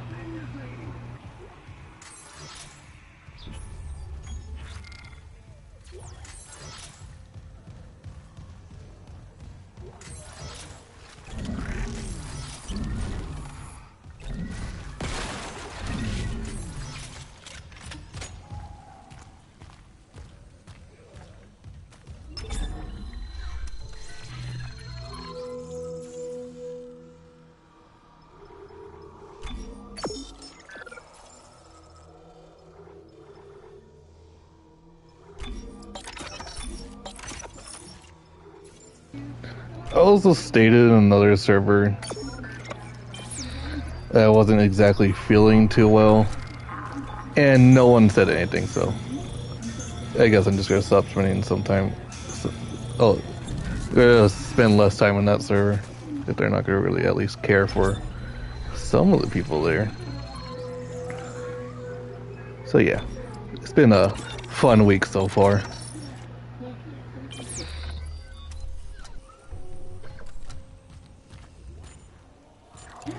On the bright side though, all the stalker bots are gone.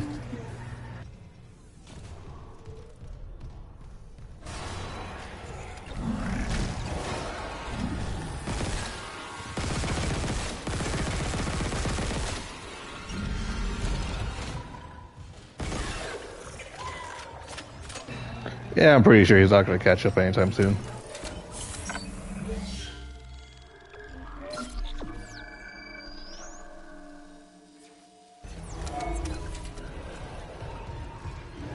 Oh yeah, Rip. Nah, it's alright, Rip. Which was a bit of a shame, really. Just they were actually cool people, but I mean, it's not like they have to care for everyone's well-being. I mean, I basically avoid the news for such reasons. Well, one of the reasons. Fuck is this?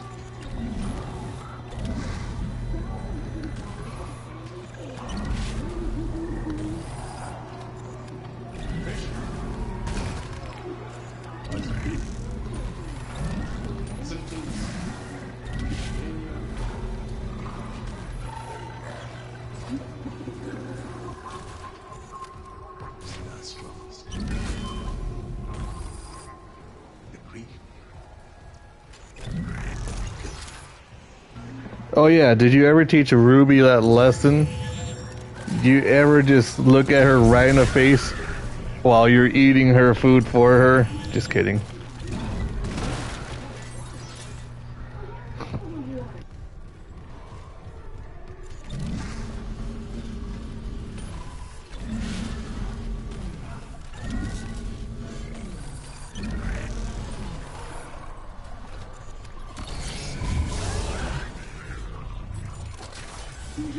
I know. I wouldn't either.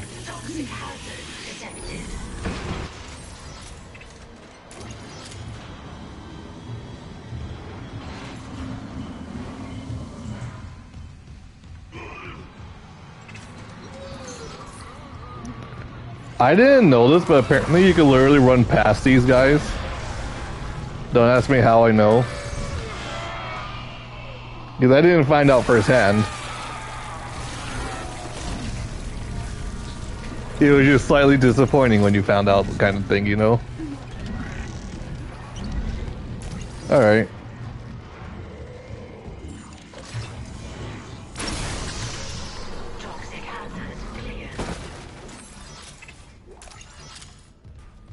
Toxic hazard clear? I still see League of Legends.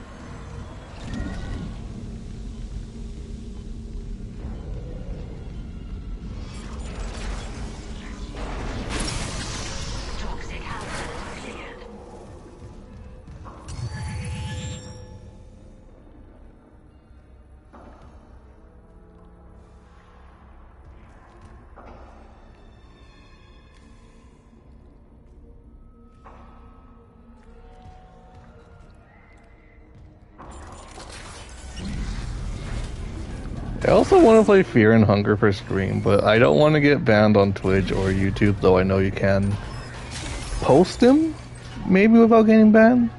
I even see people actually use the correct wording and still have it on YouTube, if you know what I mean, like uncensored wording.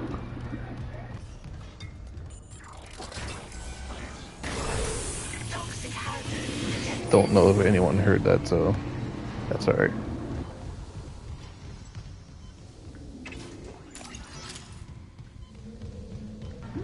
No, wait, fuck. I was gonna say maybe I could do it for Halloween, but I don't think I can.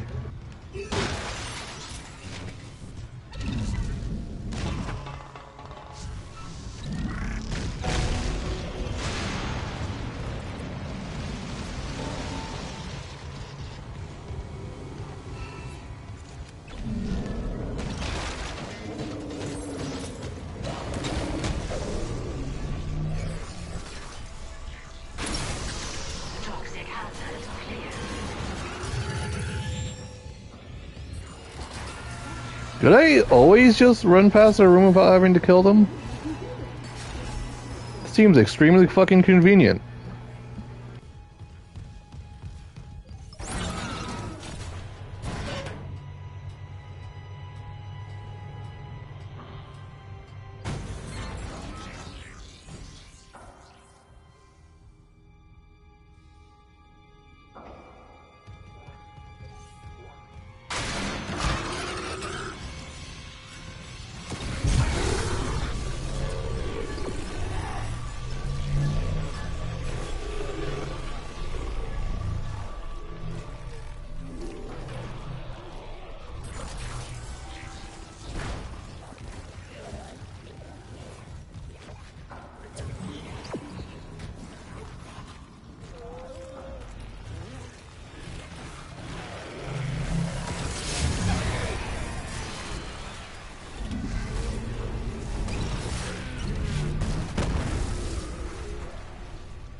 Getting shot in the face makes you lose all your hair?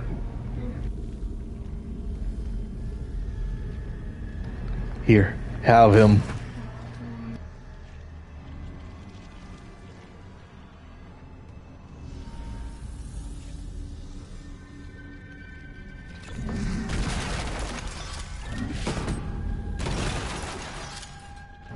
Oh yeah, now I remember one of the inconsistencies. And at least the first movie, necromorphs couldn't get close to the marker, but in this game they could literally walk up to the marker, but they just move in slow motion. Now I'm starting to remember the inconsistencies between the original stuff and this game.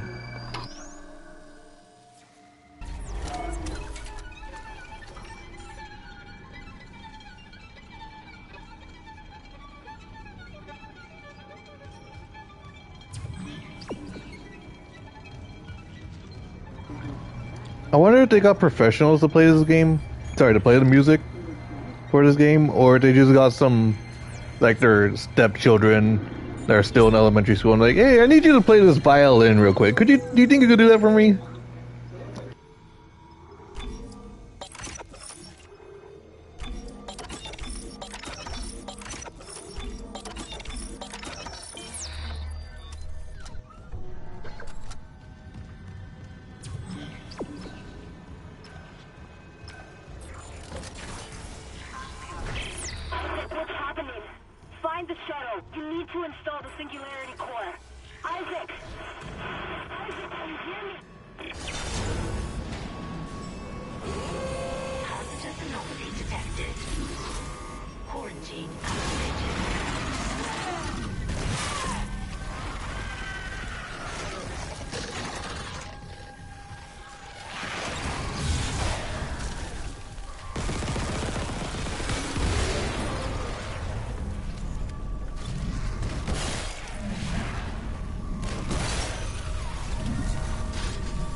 Quarantine lifted.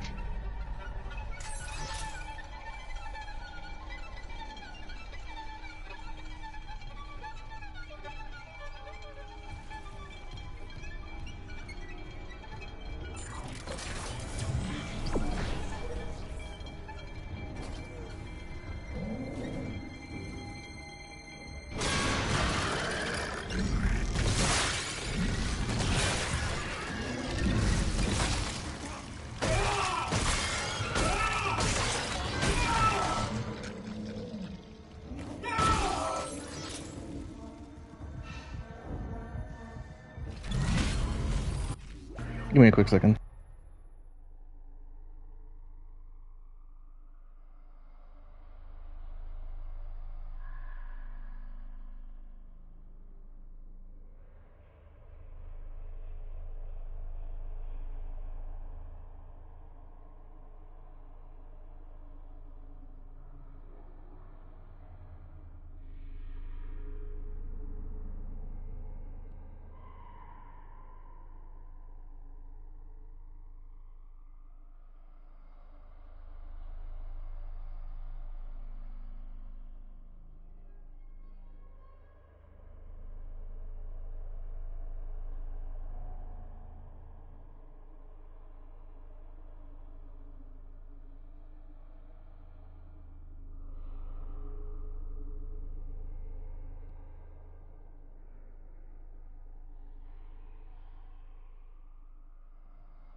Sorry about that, I'm back.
Rips.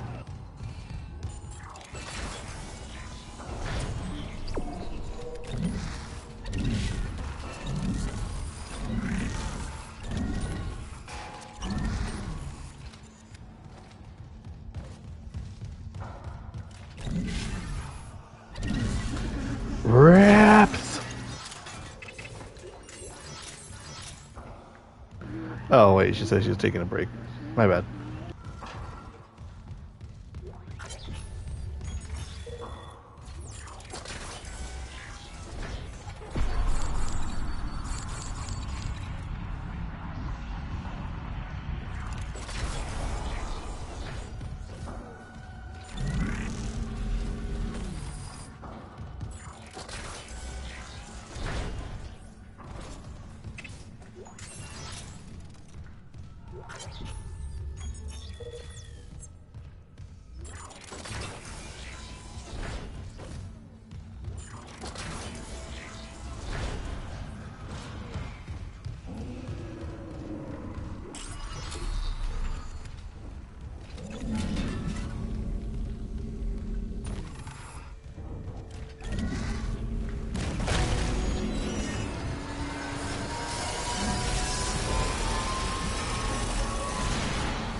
Hazardous anomaly detected.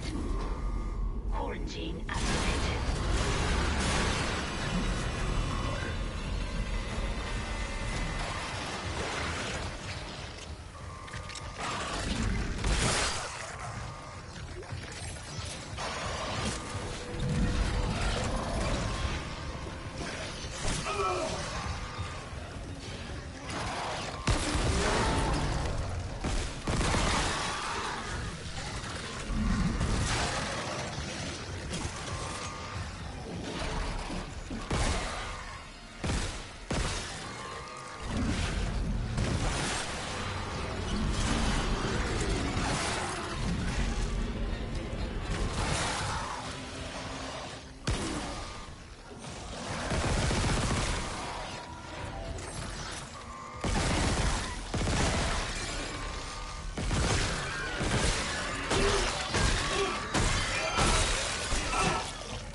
Quarantine lifted. My ammo just straight up disappeared.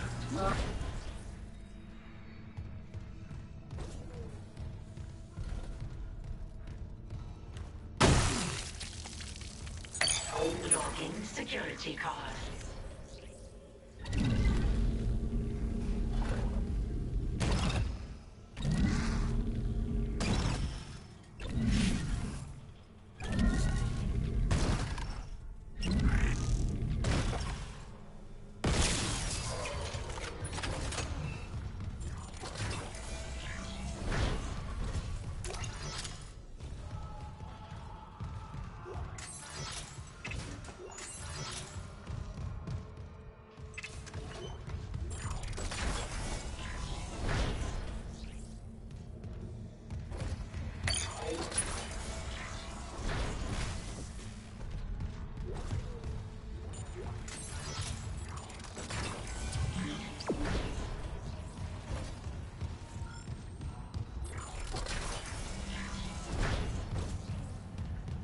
My friends, is this what you hoped for when you signed your lives away to the church? Does this carnage look like transcendence? I don't know what lies beyond death. Not anymore. But I do know our lives are more than just fuel for convergence. If we work together, we can fight this evil. It's not too late.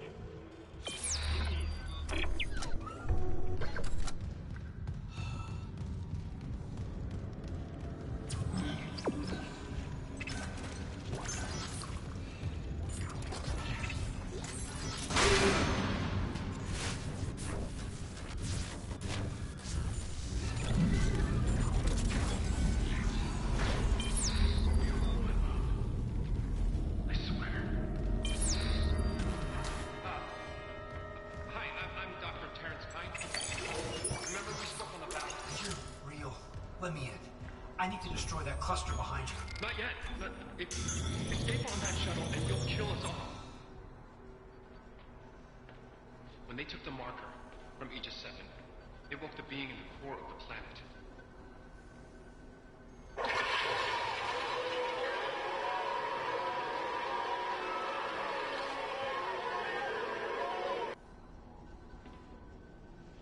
The hell is that? Mercer calls it the hive mind. Nexus organs which controls these necromorphs telepathically. If we leave while the hive mind is active, well, you saw Valor. If even a single necromorph escapes, humanity is finished. The marker. Emilia, she knew. She told me it would return the beast to its slumber. Okay. So if we return the marker to Aegis 7, it'll stop the outbreak? Exactly.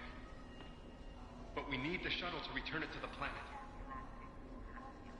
You have a singularity core, and I can let you through. So what do you say? If it'll end this for good, deal. Excellent. I can distract Mercer, but not for long. Get the marker to the shuttle bay quickly.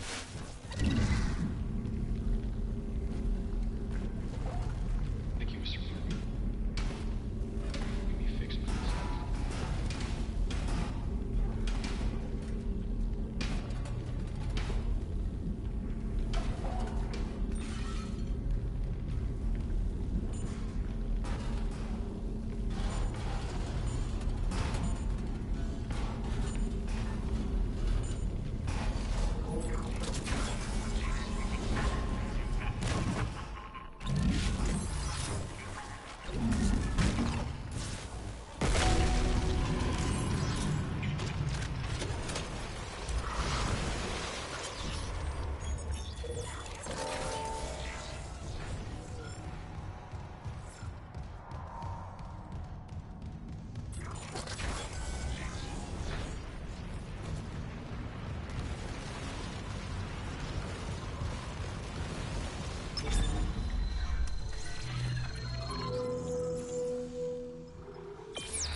Got 2 more chapters to go, and then I'm done.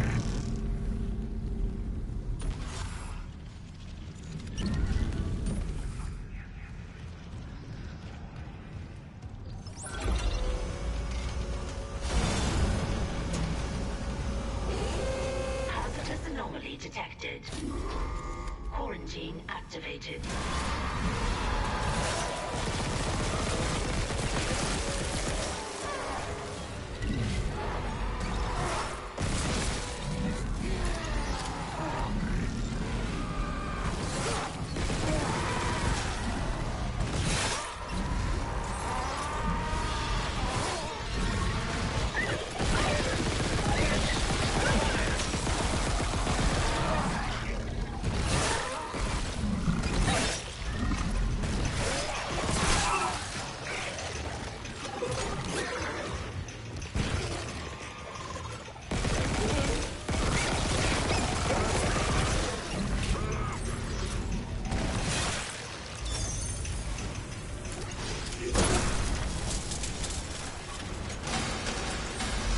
Quarantine lifted.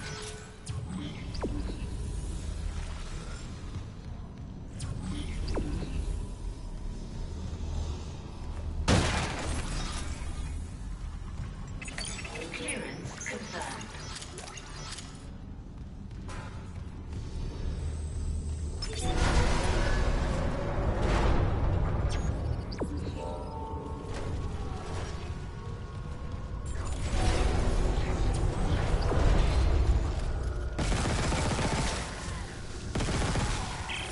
You have it.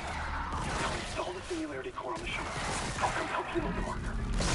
Damn, Mercer's close. Hurry!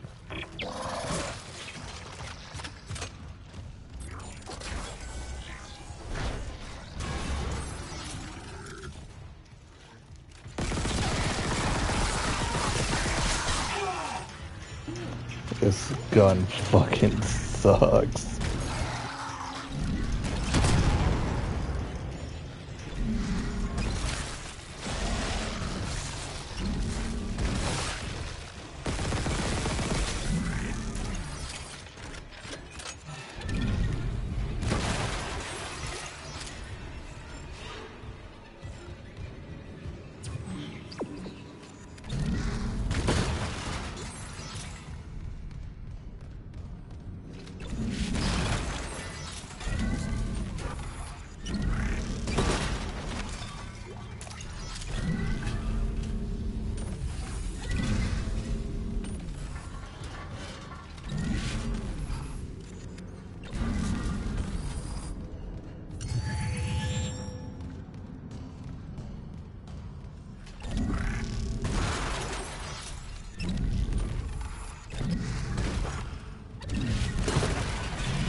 Singularity core replaced.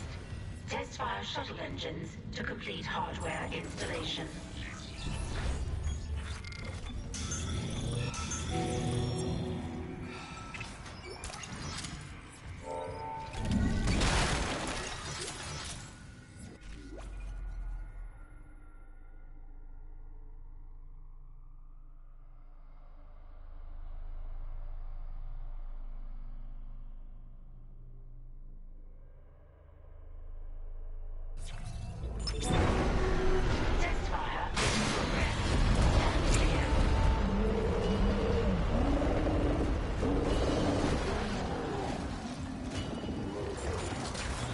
Time to kill Harris again.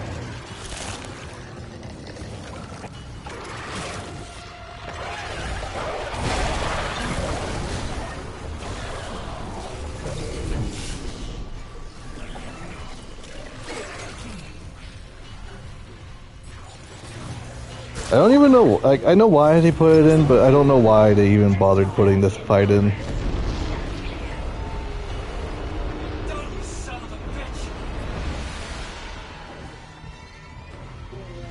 I also liked it better when he just got evaporated.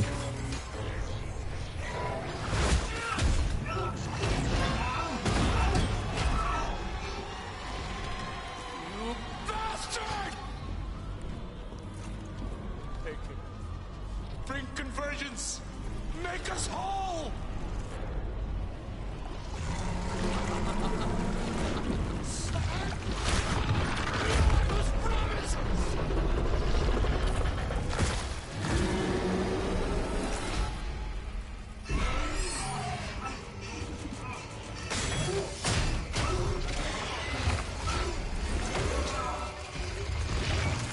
This one always freaks me out.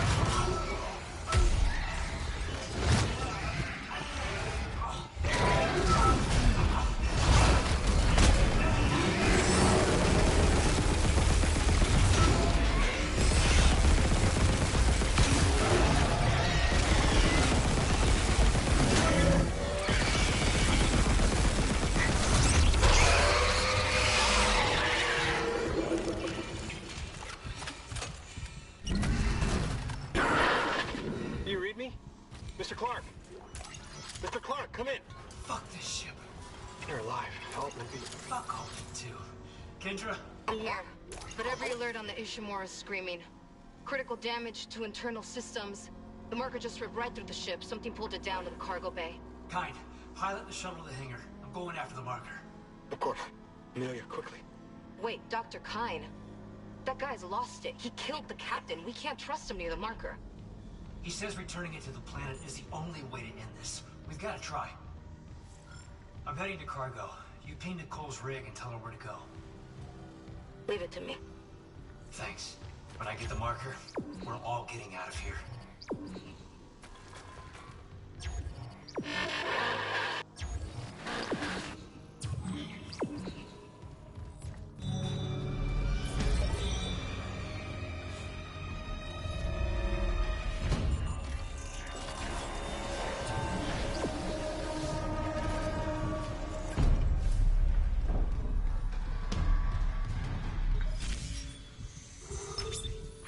Check tram control.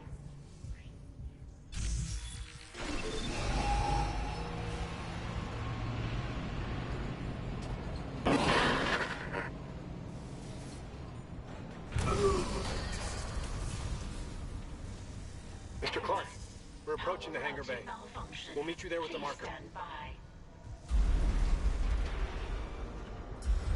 Yes, Amelia Sue. We'll send the hive mind back into the darkness. So glad you gave that guy our only escape shuttle. Shit, Isaac. Those things you've killed. I genuinely would have preferred a loading screen. Cargo bay. It's recombined itself into... Well, it's something huge, and the marker's embedded right in the middle. How the hell do we do this? I've got the Ishimura's cargo cranes. They can move half a bay of mining gear, no problem. If whatever's down there wants to wrestle for the marker, I'm in. Override the safeties, and yes, it might work. But hurry. We're losing critical systems fast.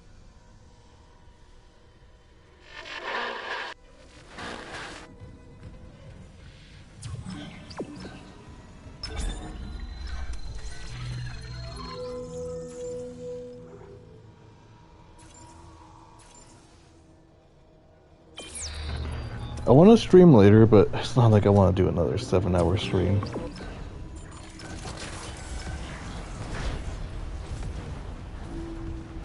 Danger. Containment fields approaching maximum capacity.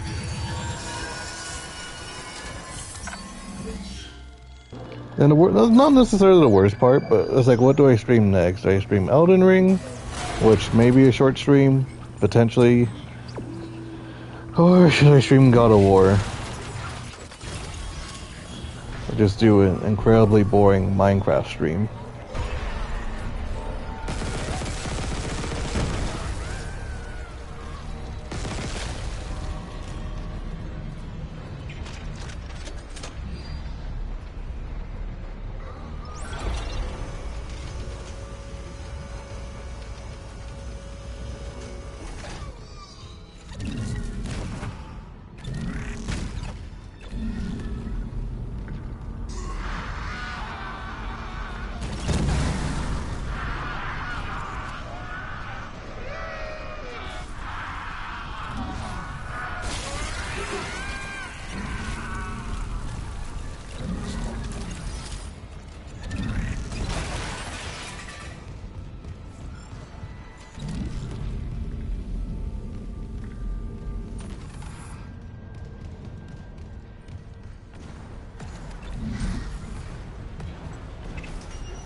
Warning. Structural integrity compromised.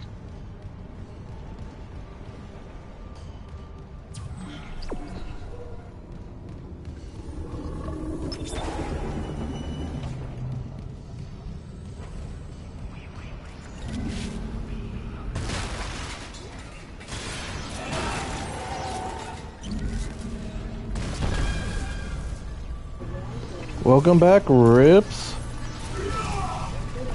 I had a question for you earlier, but I forgot, so I'll ask this instead. I'm thinking about streaming later, or were you going to stream later? I kind of forgot what day you said you were going to do that. And should I stream God of War if you're not streaming later? Or Elden Ring? Warning. Maximum weight load exceeded.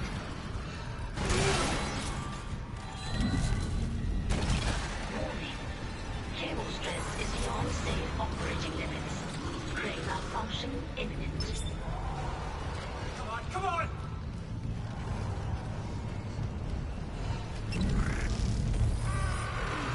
Oh, well, unfortunately, unless I literally finish it today, which I doubt I will, because of how much backtracking I do, there is a good chance we will not be seeing Thor's luscious, massive fucking milkers. Kind of the dev's fault, in all honesty. Like, literally, we won't be seeing him until the very end of the game.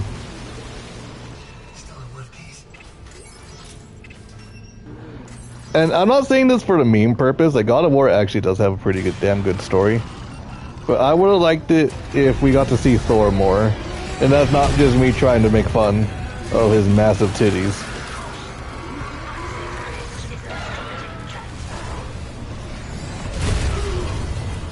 And it's not like I'm fat shaming either.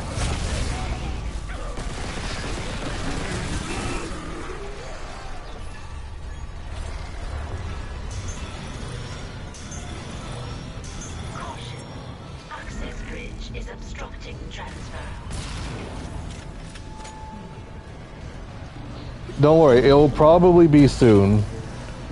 Especially since I'm rather disappointed with the Elden Ring DLC. Like, I'm not sure if you saw it, but I'm not joking when I said that I genuinely can't believe that the Frenzy Flame boss was a massive annoyance and disappointment. Dude even got his own highlight spot in the trailer. And was a massive disappointment.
That is the most value I've ever gotten out of 50 bullets.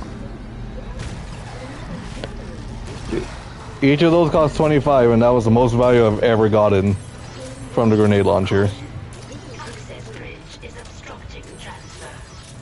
It took me to the very end of the game till I finally find a use for this weapon.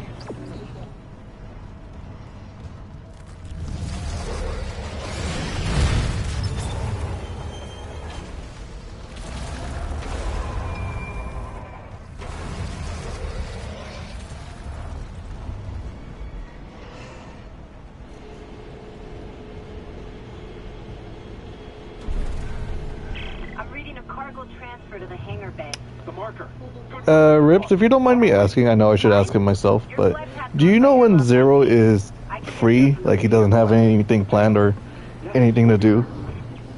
You make it to the airlock alone? No movement on the cameras. I'm just gonna run for it. Wish me luck.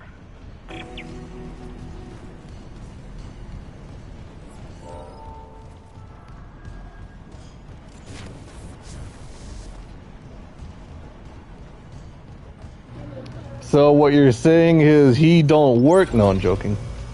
Thank you for letting me know. Warning. Multiple system failures detected. Unable to reroute critical functions. Moments like this makes me think I should take up being a doctor for no particular reason, none whatsoever.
Honestly, with the Elden Ring DLC, I do feel like I wasted my money on that.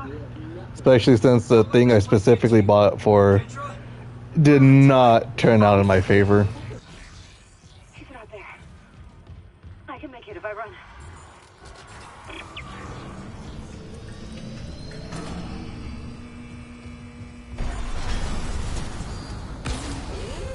Hazardous anomaly detected.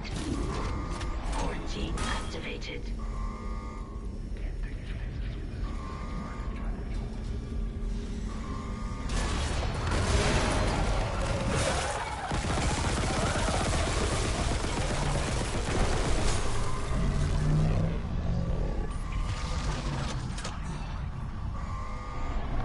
I think they could remove the stupid DLC gimmick. Okay, I did not mean for that to happen, it just looks really cool. Which I mean for that is you have to level up your... Okay, I don't mind this in a sense, in a whole sense. Because basically it rewards you for exploring, it really does. But what bugs me is when I had the tutorial turned off and I was fighting Relena, she has over 30k HP. That is 10k more plus than the final boss of the base game. My main issue is that considering the story of the DLC and the base game are happening at the same exact time, it makes no sense because one, the Needle Knight bitch or whatever her name was, how come we never see her throughout the game and only when we buy the DLC? Then, how come none of those guys are like, huh, maybe I should overthrow the Elden Lord because I'm obviously way stronger than him, even though I'm a base enemy.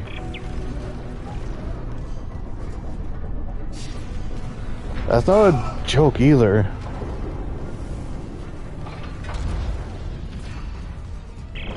I think we can't run the automated loading control. Must be the damage to the ship. We're losing time. The hive mind is down there. Kind, relax. I'll turn off the gravity. As if what they could do, definitely remove the Shadow Tree fragments and remove the Spectre Tree, whatever it's called, fragments. I'm not saying for all bosses, because it's not like all of them have this problem. But with Mesmer specifically, it's very annoying in the sense that I'm not a casual player, but I'm just thinking that what if someone wants to play the DLC but they somehow got there despite being a casual? They're literally not going to get past Mesmer. They could probably get past Mesmer if they're using, like I said, Mimic Tier or one of the overpowered spirit summons, but they would have to know about that in the first place to even have them. They would have to have explored enough to even get them.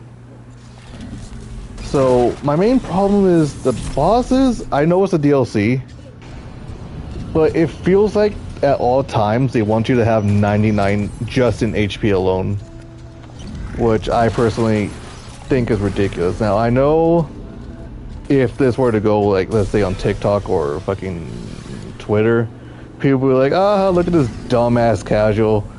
And they're not thinking of the big picture, they're only thinking of the small picture because they're thinking like years later when like, oh, everyone knows how to dodge Mesmer hit list. What a dumbass. Because I did see something like that happen for Malenia where this guy was really saying the truth. It's really hard to improve against Malenia because of how much damage she does and for the fact that every hit she hits on you, even if you're shielding with a 100% shield, will heal her. And people are making fun like, people can't get better in quotes, but look, these people got better. Well, yes, those few people got better. I only got better because I saw someone else do a speed run where they were beating everyone with torches and how they were able to maneuver against her rage quit ability. I forgot what it's called, waterfall dance. What else could they do to improve? They could make it more open. It is rather linear. My main problem that would need to be fixed before anything else is the absolute bullshit hitboxes. I'm not sure if you were there for the hippo, the golden hippo, but that thing no matter how I dodged its grab attack, there were just times like, no, you didn't, no, no, no. And it would just teleport into his grabbing attack animation. Which, considering I didn't have the thing leveled up, surprisingly did not insta-kill me. I mean, I had it at level 2, but still.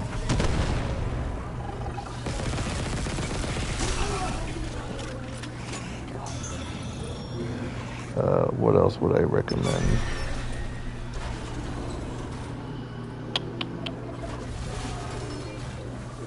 I'm not saying they should make every enemy easier, but like I said, when you don't have anything upgraded, it genuinely feels like even the most common enemy is stronger than the final boss.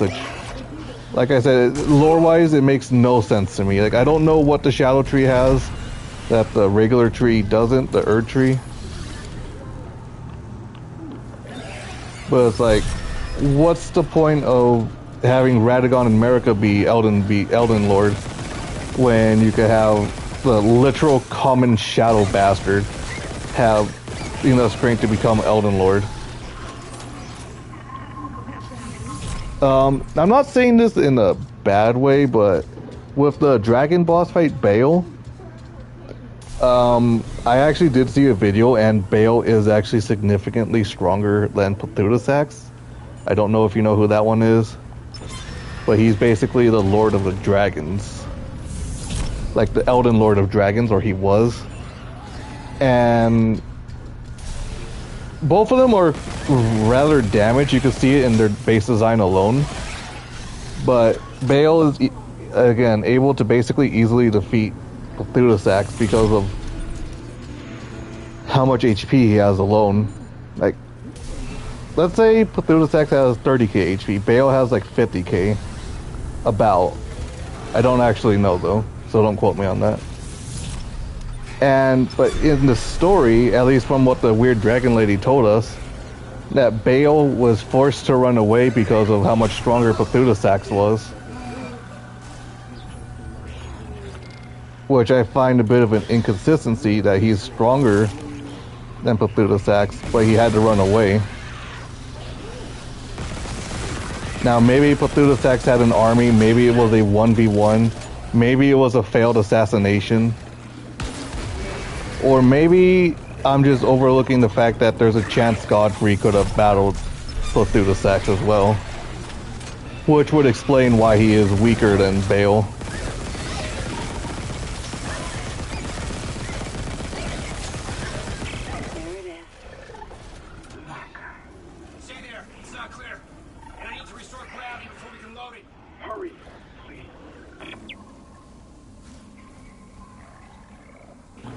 I seriously have to clear the room.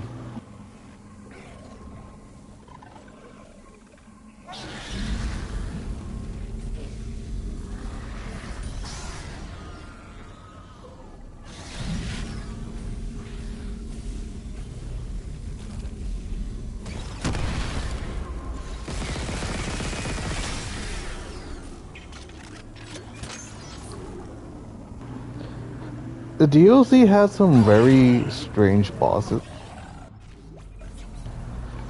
Like, I know you missed one of them. It was the mother of the hands, let's say. You know those giant hands that always try attacking us? I'm not sure if you know what those are, but they're just literal giant hands. Her side quest was... The fact that you have to do a side quest to get to her is extremely annoying. Why did I do that? Because you have to run around the map from all the way from the bottom to all the way to the top. And keep in mind, in order to unlock the second bell to even start her side quest, what do I have to do? Oh, right. Is that, what am I saying?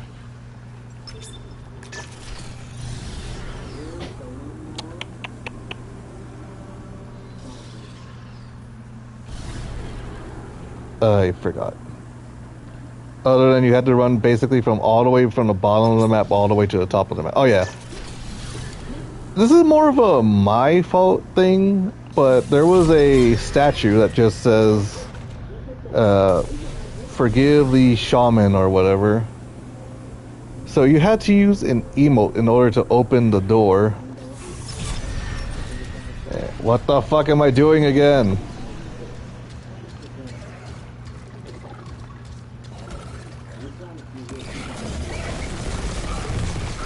So I didn't think to use an emote, but I'm over here running around, and this is my problem with the base game as well.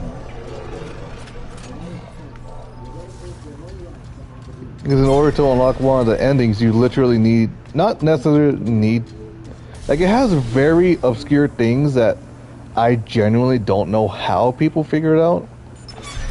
And you need the Oh Mother emote. I don't know why doing an emote, a literal Fortnite emote opens the door, but it does.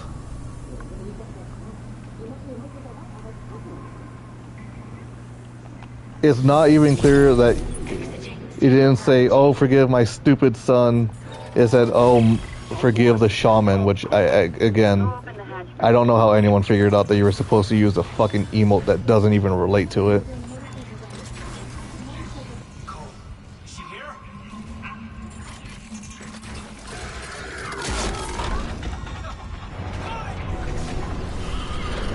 Kind, save me! Save me, Kind! You son of a bitch!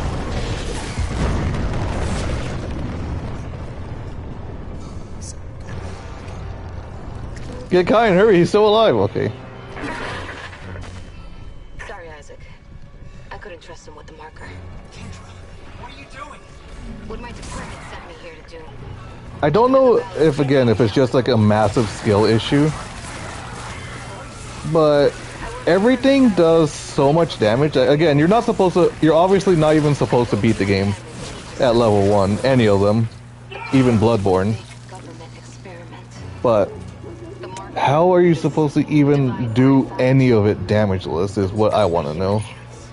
Because if you saw me fighting Mesmer, you know that he has the most anime fucking attacks in the entire game. The 4v1 fucking PvP fight. What triggers me about that is, yes, you can summon help, but I don't PvP. You wanna know why? If they're right here, I dodge, they still get hit.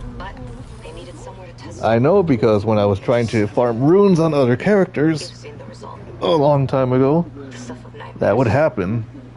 I thought the old reports were just hysteria. So if I'm gonna have lag, I do not want to be playing a PvP game. They sealed off the whole system. So the fact that there's an entire mandatory fight that's... Again, the fact that I even beat it is more so because I got lucky. And... well, hold on. So EarthGov sent you to sweep it all under the rug. Damn it, we have to return the marker. If anyone else stumbles across Aegis 7... It was disappeared once. We can do it again. I've seen how the marker fucks with your head. It must be contained.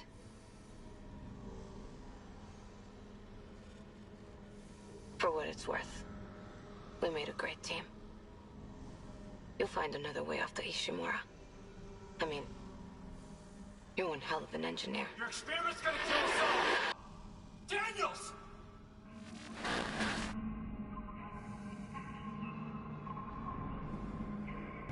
Alright, sorry about that. I'm just helping myself to a sandwich. Okay, what was it? Oh yeah, that bad at PvP, skill issue.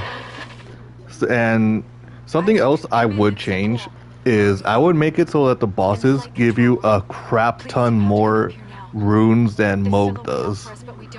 Because here's the thing, you're supposed to be about level 120 to 150, let's say. Motherfucker.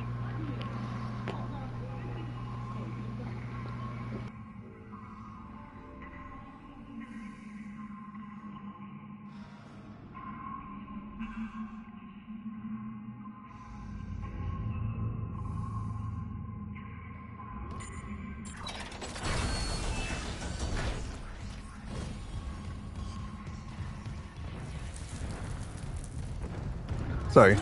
So I was basically, let's say, around level 100 when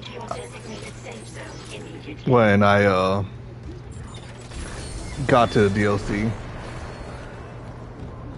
Yes, I probably should have leveled up more beforehand, but in my head, I didn't want to be so overpowered that I just one-shot everything.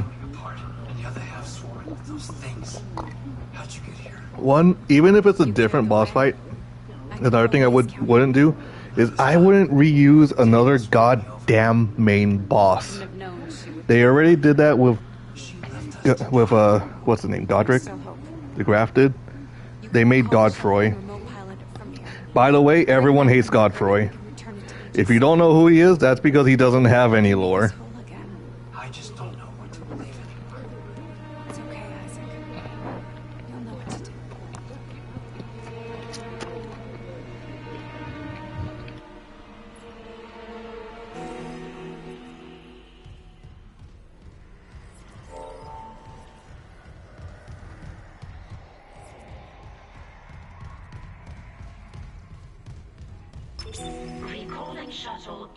Sorry about that.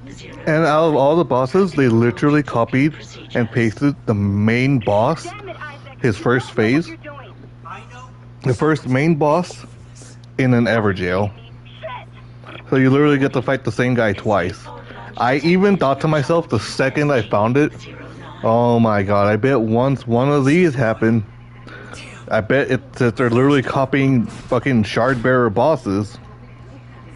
I wouldn't be surprised if I found Radon in another Everjail. Well, despite me being a joke, look at who I'm on now. I am literally on Radon. I don't care if he has a different fighting style. He basically almost fights the same with some of his attacks.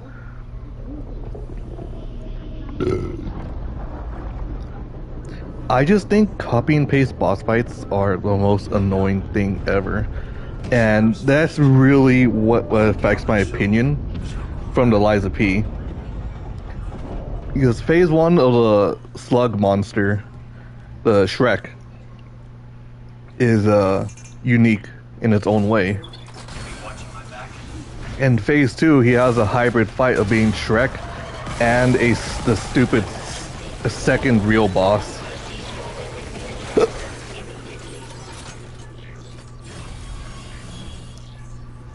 So unless they have a twin brother or twin sister, copy and paste boss fights really annoy the hell out of me.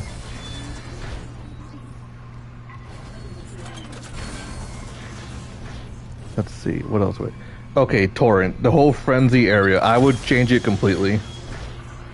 I would just fill it with a whole bunch of frenzied stands instead of whatever they had. Because having those things, I already showed you, right? Those insta-killing motherfuckers. I already showed you how incredibly pointless they are. That is a giant area. I would just switch it with... I would just allow you to use Torrent, basically.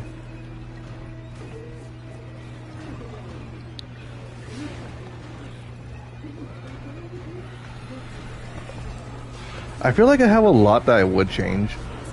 Because the side dungeons are actually not bad for once. Except one of them was the PvP boss fight. Even the Bloodborne DLC didn't have a PvP boss fight. I mean, kinda did.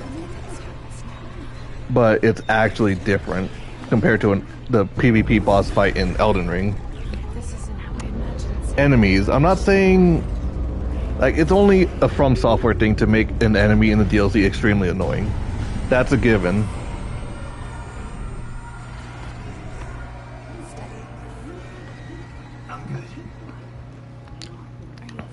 But the most annoying thing that would change is those stupid giant golems. They are incredibly pointless. They are the most boring fight in the game.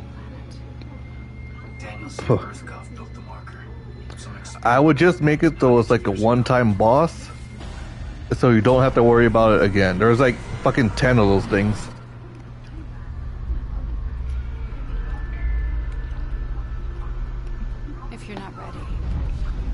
This space is terrifying as a nightmare. The planet is restless, hungry. It'll try to eat us alive. But we ignore her. We put things back the way they were. What would I do?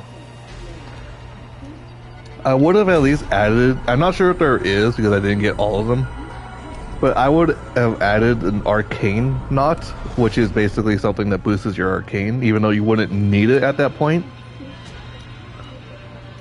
Because it's not like anyone's going to go out of their way when they're already like 30 in each stat to use an arcane knot thing to boost your arcane stat.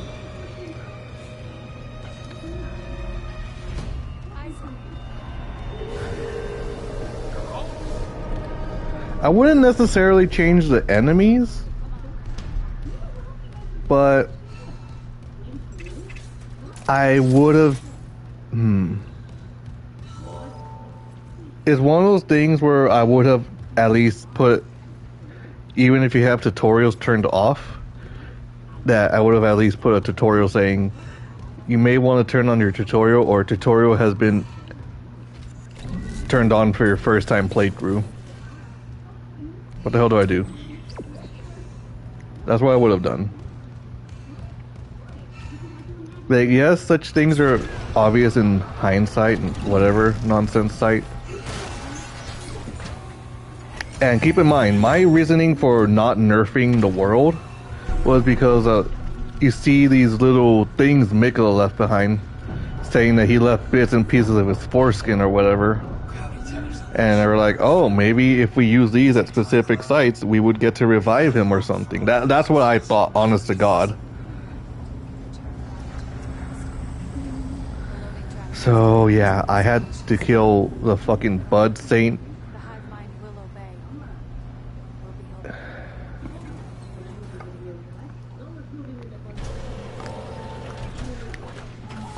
It's like, I would probably play another character to play the DLC again, but this time do it the right way.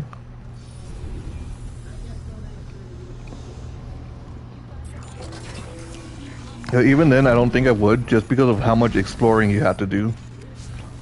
Like in Elden Ring, if you could beat the whole game hitless, you don't have to go out of your way to get the healing stuff. Hold on.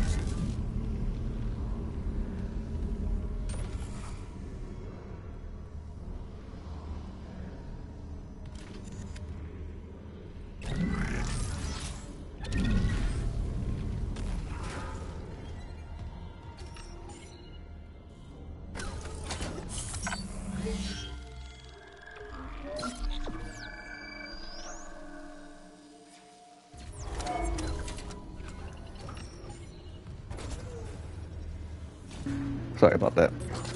Yeah, basically what speedrunners do is they, well, depending on the type of speedrun, most of the people go for the Bloodhound Fang, and then they just level it up, and then level up the recommended stats that they need to beat the game. The problem with the DLC is you actually have to explore, and that's both a good and bad thing. Because, again, it rewards you for exploring, but it doesn't reward people who literally are not strong enough to even get past the first fucking area. I would have changed the area. Where the hell did I put this? I would have changed the area. I don't think you saw the boss. You might have to look at my YouTube channel. But the Dancing Dragon boss fight, it was extremely pointless. And turns out, I think by the voice, it was either a woman or or some random woman, or Mikula revived it. And if you look at the design as you're fighting it, you can see that it's two like they're not common enemies, but they're enemies you could find in the base game, just remodeled and actually have unique attacks, but it looks like a very bad boss fight in my opinion once you see it. Oh yeah.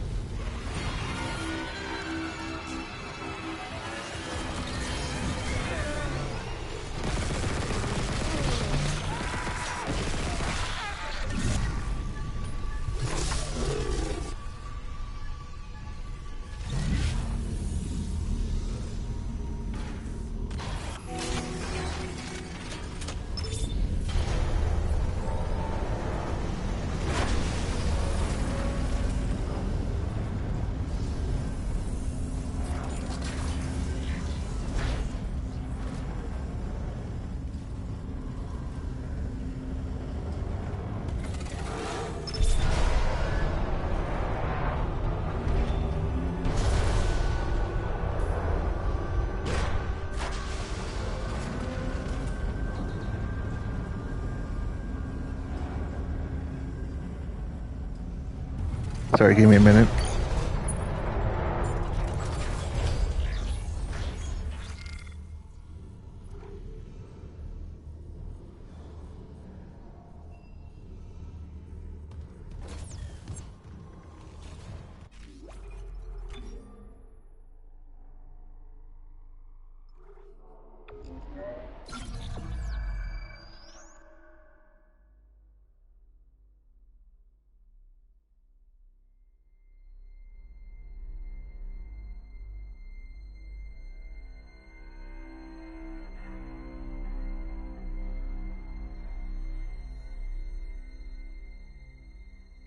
Alright. I would have moved the Dancing Dragon boss fight to basically... If I were to basically leave everything almost the same, I would have moved the boss fight to after you defeat Mesmer and the Bud boss fight. Because... Hold on. Because... You don't... If you just ignore the fact that, like, if you just don't explore like I did, or like most people probably did, you could just very easily skip the Bud boss fight. Not the Bud, the Dancing Dragon boss fight. And I'm not saying every Remembrance has to be a mandatory boss. Because in the DLC, in the base game, in order of Remembrance, we have 1, 2, Morgott, Fire Giant, Dog, Godfrey, and Elden Beast. It's only 7 Remembrances in total to beat the base game. I don't know the lore of Remembrances, by the way, but that fucking guy on the fucking boar, not only would I, you know, I just hate him in general, because the guy himself is weak. He's not strong at all. And I would just make it so that the boar has better hitboxes itself. The boar is the thing that makes that fight hard, because the boar has incredibly large hitboxes. When he's charging, he even has this attack where he like just starts freaking out trying to hit you. And I don't know how you're even meant to dodge that if he's up close, and most people are not going to be, I assume most people are not going to be magic users.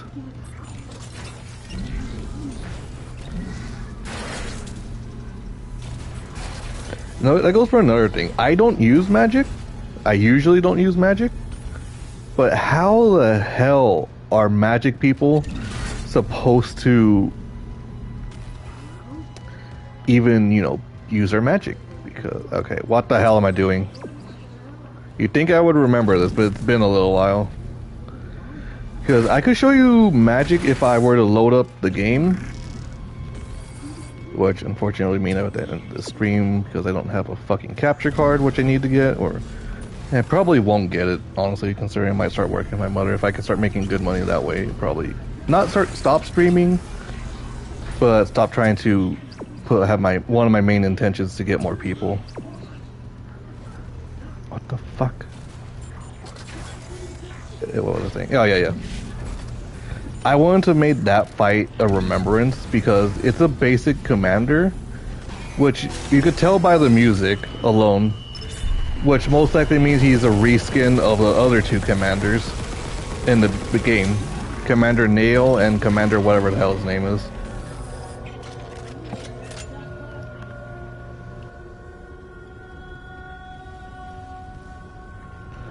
Judging by how the DLC is going so far, I feel like they are not going to be adding anything with Malenia. I specifically left her alive for that. I would have made it so if you get like a specific item, you could either show it to Malenia, or during Malenia's boss fight intro cutscene, your character will like pull it out and she's like, oh, let's be friends, and can you do this and that for me instead?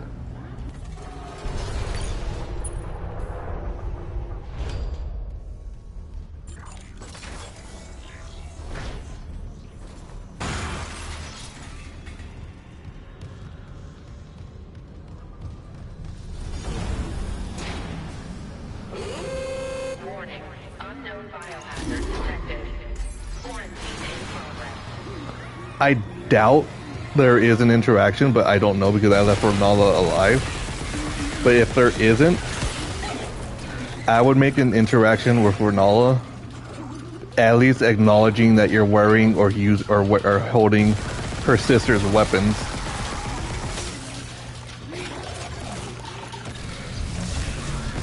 I mean, some people actually think about it and they do add stuff like that. I doubt From Software is, despite all the work they put into it.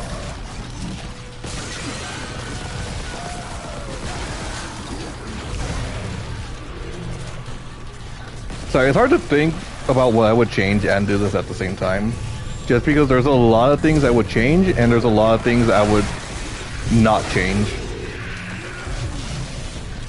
Because like I said, it's the best of the worst in terms of DLC. You get to go wherever you want. And unlike the previous DLCs, like as you saw in Dark Souls 3, it was either I kill this guy who's basically almost impossible to kill unless you cheese him, or to then you do a whole bunch of nonsense to fight Sister Frida, or you fight the dog and the guy, which you basically get nothing.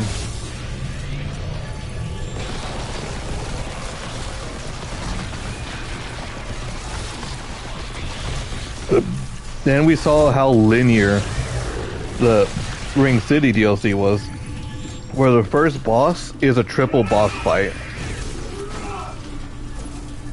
I do like that it is more open in that sense.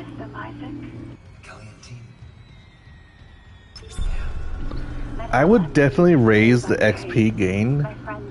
Because like I said, every enemy, especially when you don't have the tree upgraded, is significantly stronger than anything in the base game. Is it insanity if everyone else sees what you see? I'd never have left you in that place. You know that. It was my one bright, shining star in that darkness. Like even lore-wise, if Godfrey or Hoarah defeated Cthulhu-Sax, there is no doubt in my mind that Baal would just eat him. That's how strong Baal is. It's like imagining a baby become president of the United States kind of thing. Or the leader is a baby. I'm not talking about a midget, I'm talking about an actual baby. But Trump or Biden got defeated by a baby with a toy plastic hammer, you know?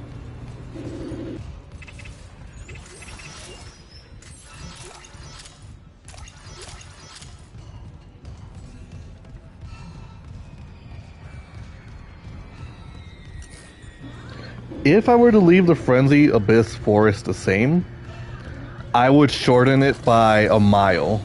3 miles. I would shorten it by 3 miles. It is so unnecessarily large for how little you actually get to do in it. It's okay. Test connection. What's it say? Power failure detected. Tether generator. Gravity control. One of the ground side gravity tethers. Maybe a busted power line. I'm on it. Please hurry. We can't fail now. I'm not saying I would make all the secrets a little more obvious, but one of my problems is there was a lot of bosses that were not even bosses, a lot of areas that were hard to find. Just like the base game, like I would have absolutely missed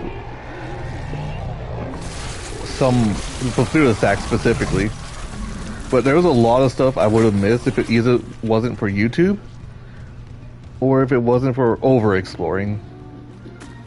And considering the DLC, not that it's hard to get to, but you're going to be doing it for a while.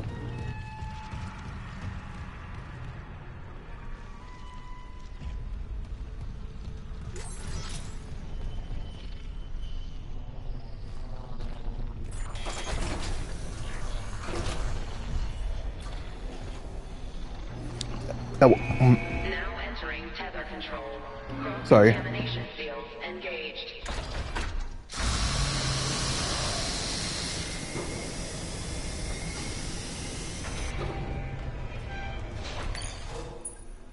There's one point in the DLC where it says a powerful charm or rune has been shattered. Like right when you get to the golden hippo. I have no idea what that did. I still remember it. I have no idea though. Like, was that Mesmer who used it? Like, I don't know what happened. I would change some aspects of Mesmer's flame. I would make it that it's easier to dodge, at least from the normal enemies, not really players.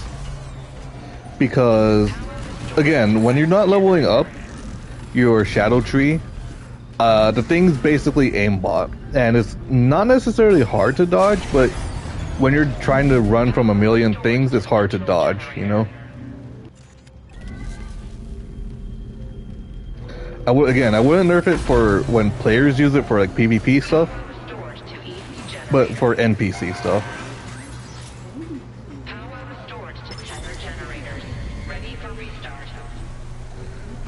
Again, the whole leveling up system is absolutely retarded in my opinion.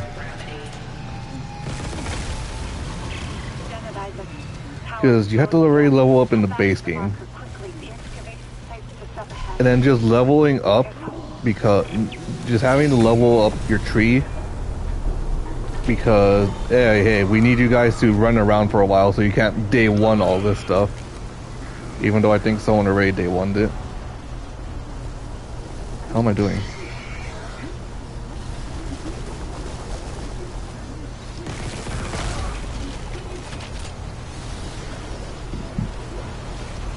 Yeah, obviously one of the other things I would change is to make Torrent more usable in general.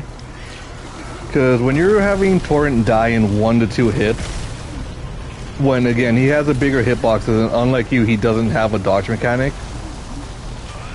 it would be like writing Torrent's already a pain just because of how limited you are using Torrent.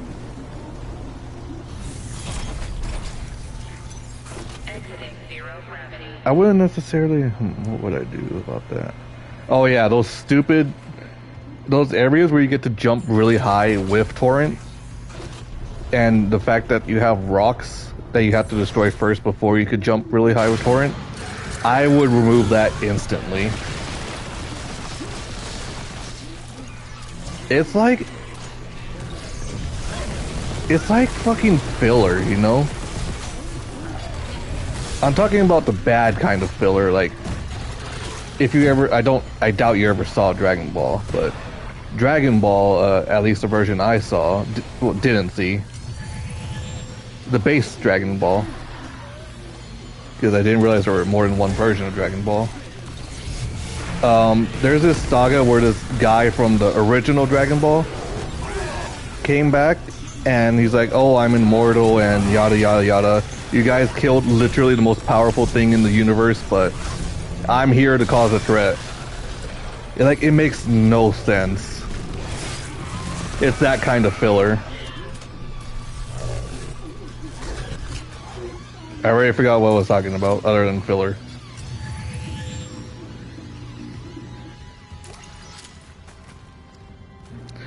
I would basically make every enemy give you more runes than Mohg, if I didn't already say that, because Mohg will give you about 4,000, or he'll give you 60 if you have the charm. He'll give you more if you use the pickled foot and the charm.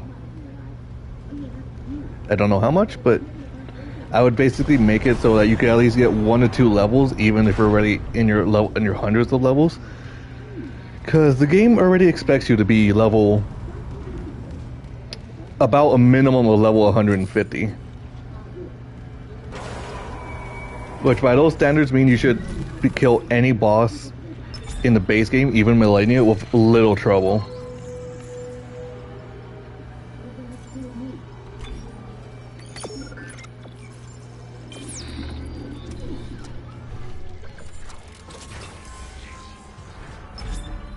So, you leveling up more than once per boss fight is gonna be hard. I did not mean to sell that.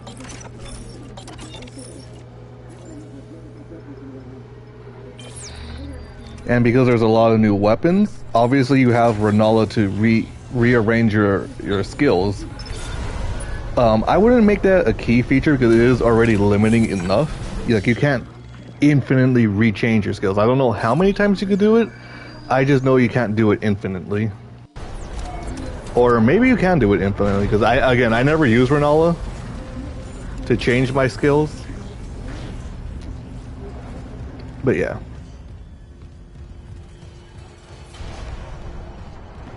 I'm not sure if I would change grabbing attacks, except for the stupid hippo. Because you would have to theoretically pay attention if an enemy was going to grab you. But there are just some attacks that look like they're going to be normal attacks, and like, oh hey, this is actually a grab. I'm not sure how I would make it look more obvious that it would be a grab attack, but I think I would definitely change it in that sense.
Sorry, I was eating my sandwich.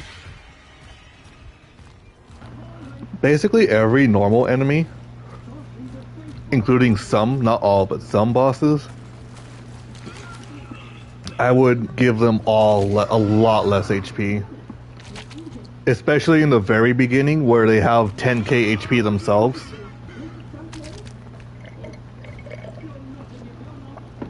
Yeah, the normal enemies, they're supposed to, so you could kind of learn the DLC. Mesmer's soldiers had about 5 to 10k HP when I didn't have my tree fragments leveled up. How am I supposed to run around the DLC? I mean, I obviously did, but how are you theoretically supposed to run around the DLC when everything is one-shotting you? So I will lower the HP and their damage, is what I would do. Even if your tree level was at level 0.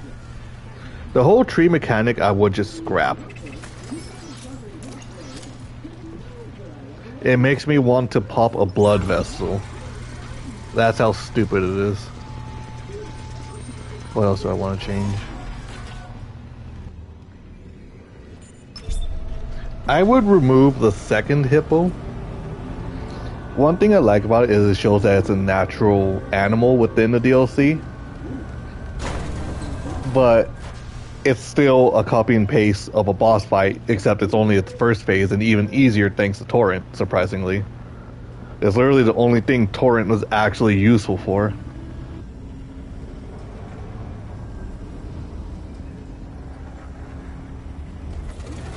From Radahn, I would remove his blood explosion ability. Just because I don't know the lore yet. I don't think I will go out of my way to learn the lore. But it makes no sense how the guy who practices specifically in fighting and gravity magic knows how to use blood magic.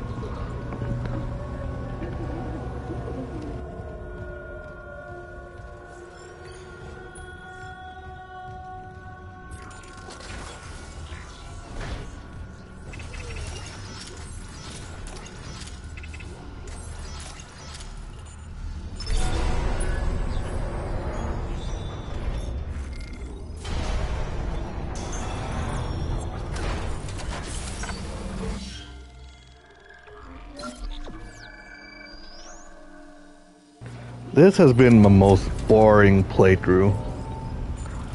I have had of Dead Space. You're almost there, Isaac. Get the marker to the pedestal. Hurry!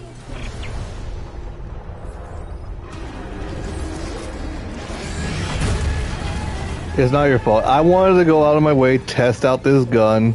Miri was there for the first half. So if you want the short of it, you can ask Miri for their opinion. Or Miri's opinion.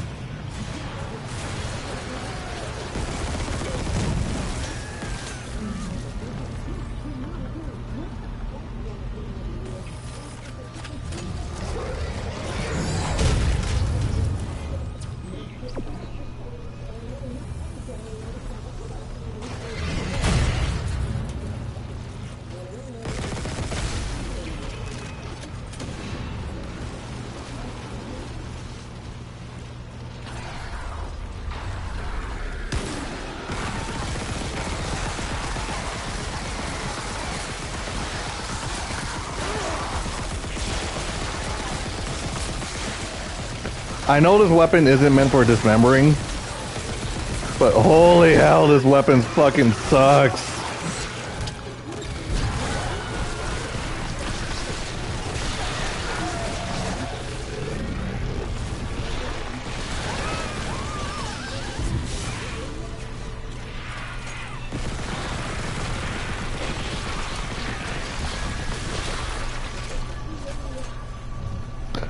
This thing could barely take out necromorphs.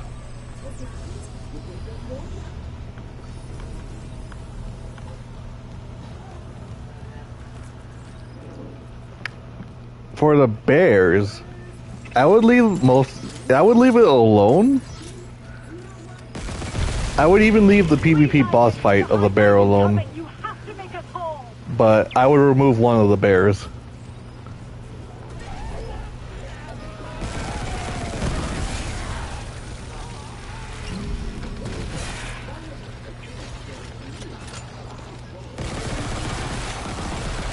Because even having a bear boss fight in the base game is annoying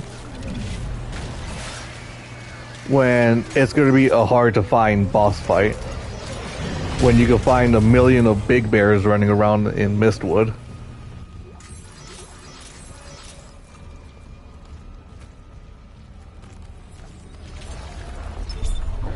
I think I would remove the fly guys and the scorpions. Not necessarily that they're, well, except the fly guys, but the scorpions just kinda are there, you know? Like, I think I would replace it with something else. I don't know what I would replace it with, per se, but the giant scorpions, they're, in my opinion, when it comes to modeling, they did Bloodborne, they did the spiders for Bloodborne very well. And with the scorpions, I felt nothing. There. Now reunited with the pedestal. So yeah, I don't know if I would change it with spiders, but definitely not scorpions.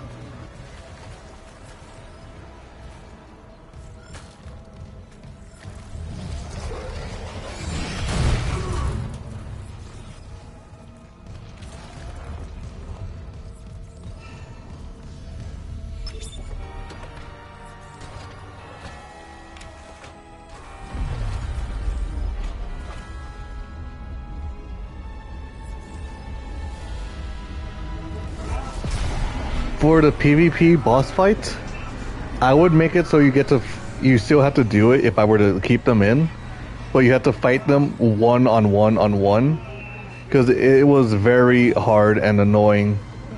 Like, imagine somehow being a casual player, doesn't do PvP, plays the game offline only, somehow gets to the DLC, that point of the DLC, just to be cucked by a group of 4.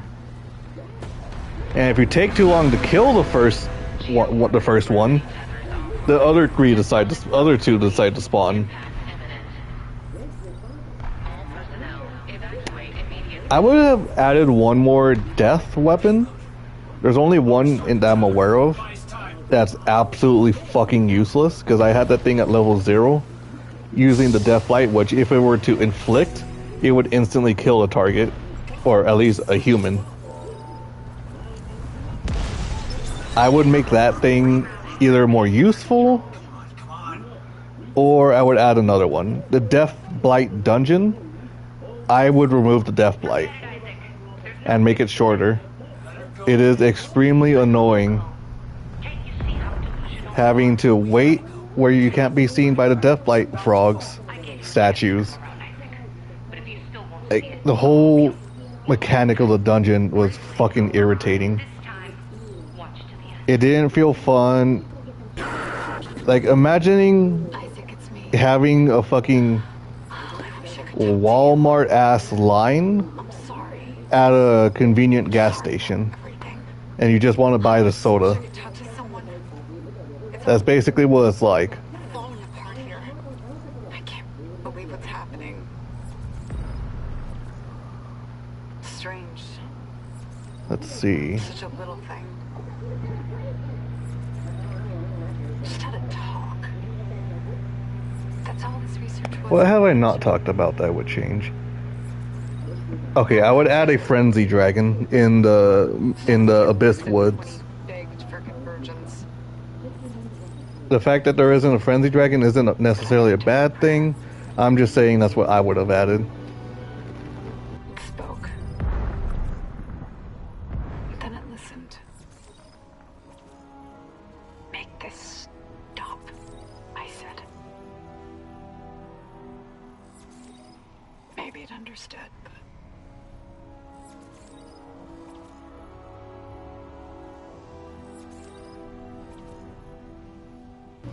Alright, from how pointless the frenzied castle mansion was, I would make it so where it's just a little, not coliseum, but like some ruins where the guy was, if I were to leave him alone. I would remove his little fucking stick that's in his left hand, because all he does is just slap you with it. He doesn't even do a lot of damage. He doesn't even have a grab attack. It doesn't even add frenzy. Oh, that's right. I don't know how I avoided it, but apparently in phase 2 he had like, not an insta kill, but he had like a fucking death beam that would hit you if you're far away. I would remove it where it's just like a beam, like a one-time beam, instead of it being a fucking death ray.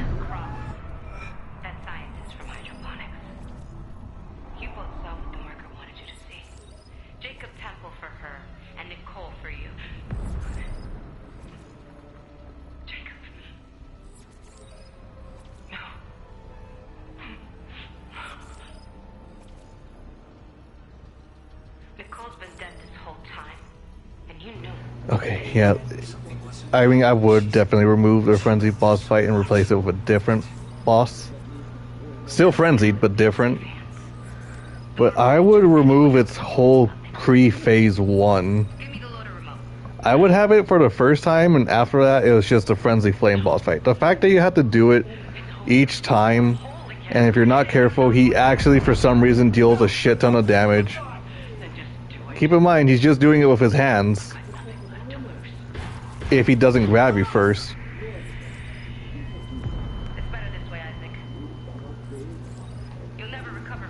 So yeah, I would definitely remove that whole pre-phase.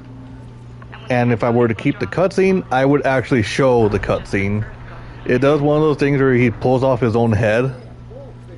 And it's like, oh, it's a transition. Ah, don't give me that fucking Capcom Resident Evil 4 remake bullshit. Do you know who the big cheese is from Resident Evil 4, Rips?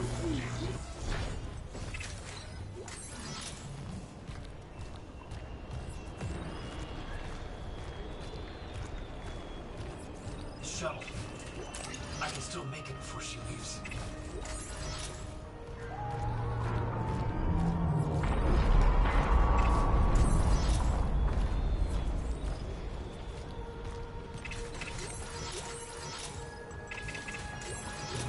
Okay, I'm going to assume Rips either died or is busy trying to fend off Ruby from biting her ankle. Because if not, I was just talking to myself for an hour, unless anyone's lurking.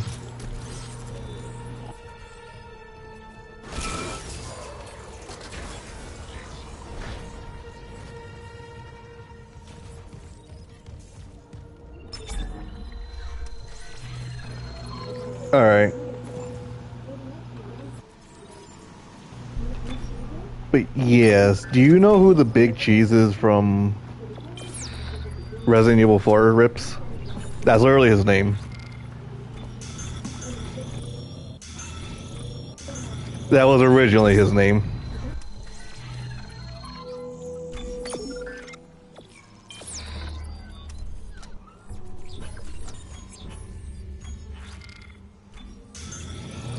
I think his name is Mendes. I could show you. I'll show you an image.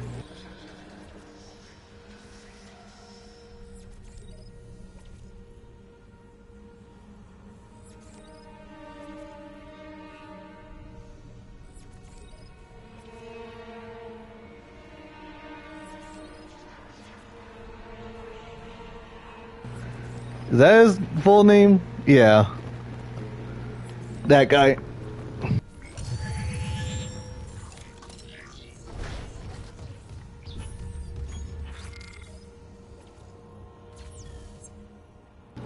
So, his original cutscene is very graphic, even for its day and age. And in the remake, they just look at his cutscene and like, I don't feel like animating that. So it just explodes and, oh, now he's in his altered form. That's basically what they did with the Frenzy boss fight. Which I was very annoyed with, by the way. Both in the DLC and the Resident Evil 4 remake. So yeah, I would have showed him pulling off his whole head to the fullest, and then show him becoming the fucking Frenzy Flame bastard.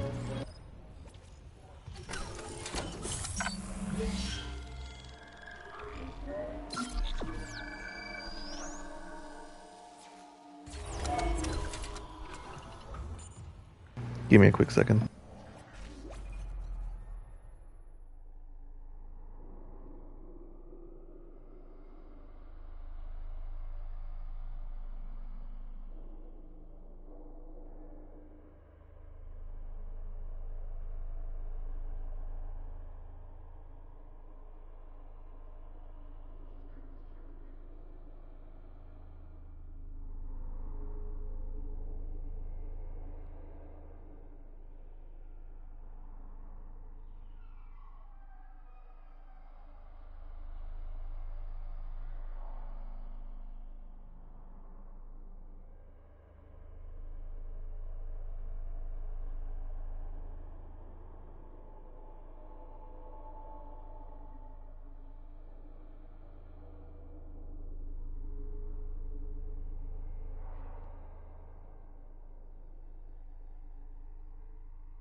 Sorry about that, just checking on my brother. Alright, the things I would either change or remove. The slugs in the hand graveyard. The ones that use their magic to stun you, I would just straight up remove them. And I would also remove the fact that the other ones could just teleport to you if you get stunned. It is hard to dodge and very fucking annoying.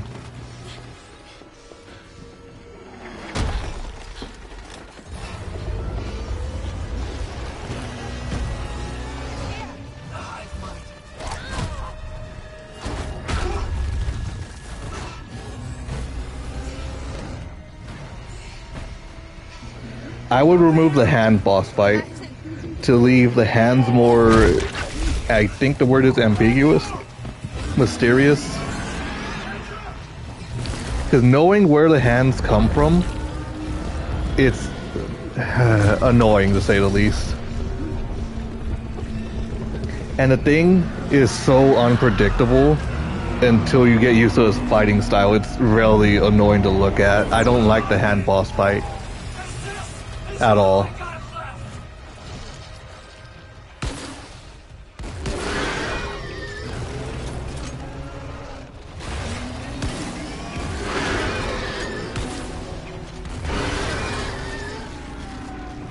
Holy crap!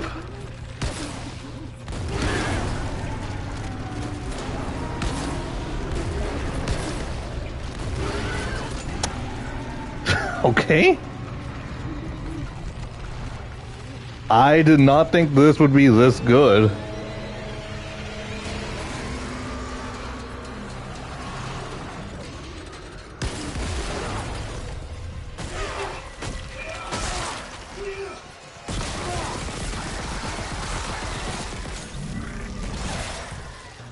Turns out this weapon isn't actually useless after all.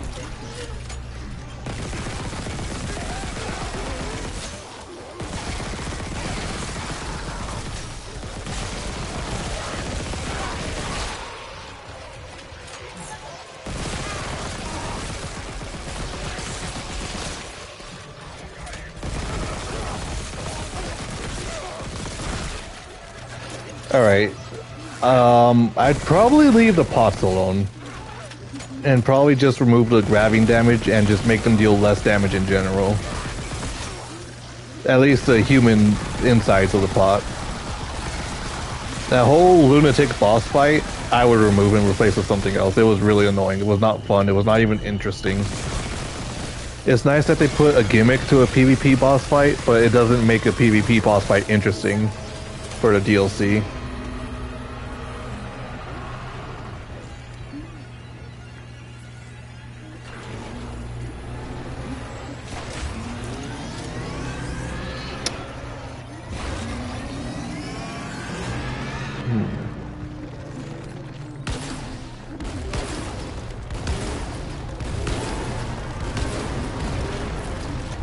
Okay, that was not the right decision.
I think I would also remove the invasion and the guy boss fight after you beat the hand mother thing.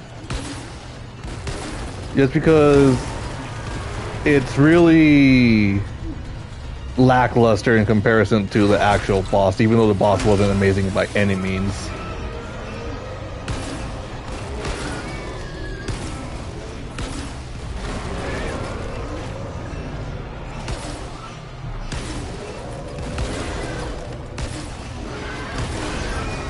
Oh my god, this weapon's amazing for this boss fight only.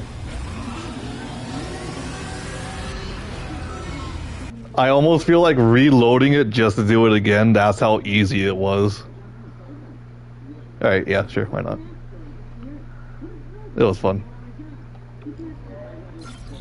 It also gave me a little bit more time to think about what the hell I would want to actually do for a change for the DLC of Elden Ring.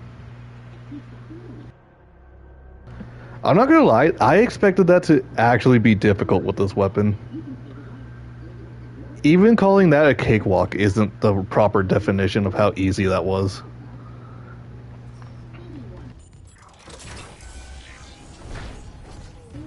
Did I even get hit?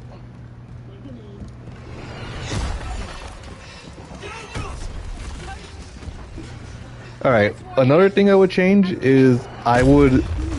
If they were going to put Scarlet Rot into the DLC, I would at least explain why there's Scarlet Rot in an area that theoretically is inside the mind of Milica. There's a lot of shit that doesn't make sense about the DLC. Radahn being alive is one of them. So I'm assuming it's just a far off land that you get teleported to rather than actually being inside the mind of Milica.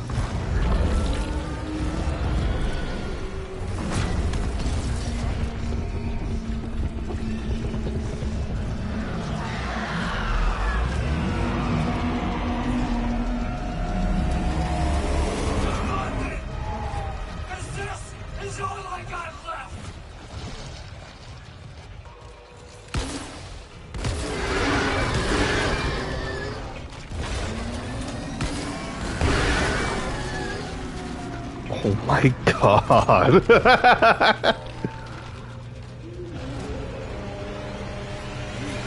I'd say I'd wish I'd known that, but it's not like it would have made much of a difference. I literally just get to skip the entire part of his phase 1. That is amazing.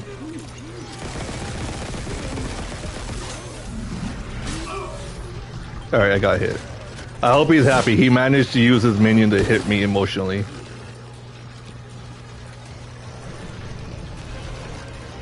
Oh, come on.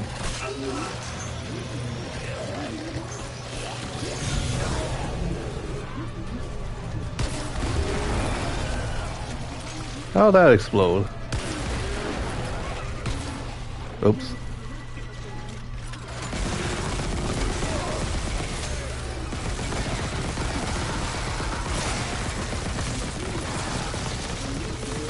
I wish I was playing this on PC so I could say I modded this. But I'm not. Like, I could literally probably make a clip and claiming I cheated, and I think people would actually believe it. Reverse cheating tactic. People usually cheat for glory. I'm gonna cheat to make it look like I'm actually trying to make the game look fun. Motherfucker.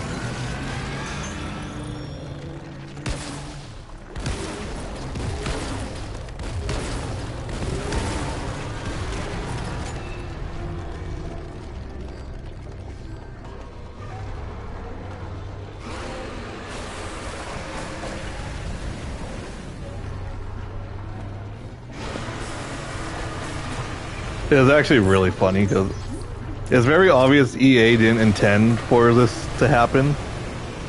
It's just really funny that you could actually skip all of phase 1.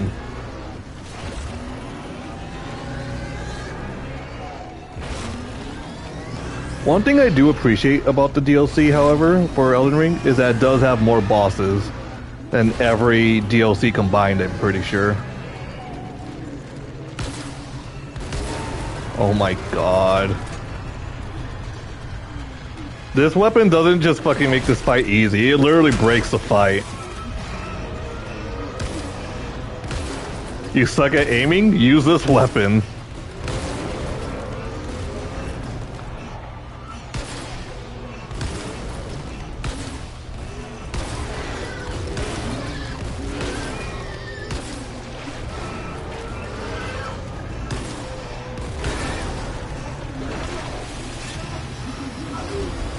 Jesus Christ.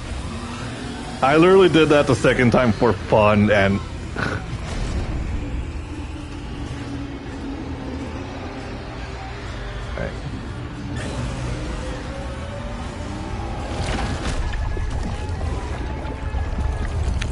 Alright.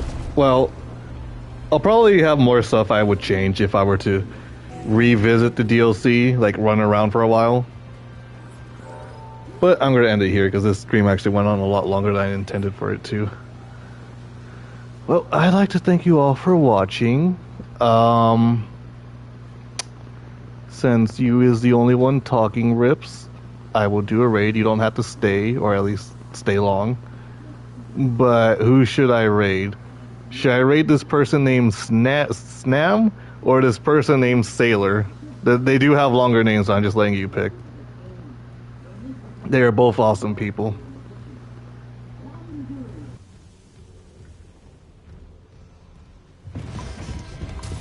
I did not mean to walk here, that was my bad.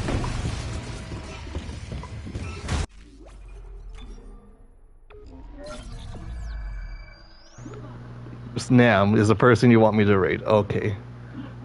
They are actually a very funny guy who does mess up a lot. But I think what he does, he puts himself through more hell than I do. Alright. Give me a second. Okay.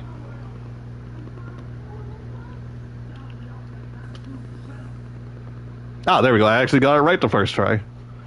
Alright, anyone else who is here, you're obviously welcome to join. But I hope you all have a good day, good night. I hope you guys always have a good day and good night, even in the worst of times to the best of times. I'll see you all later, and bye-bye.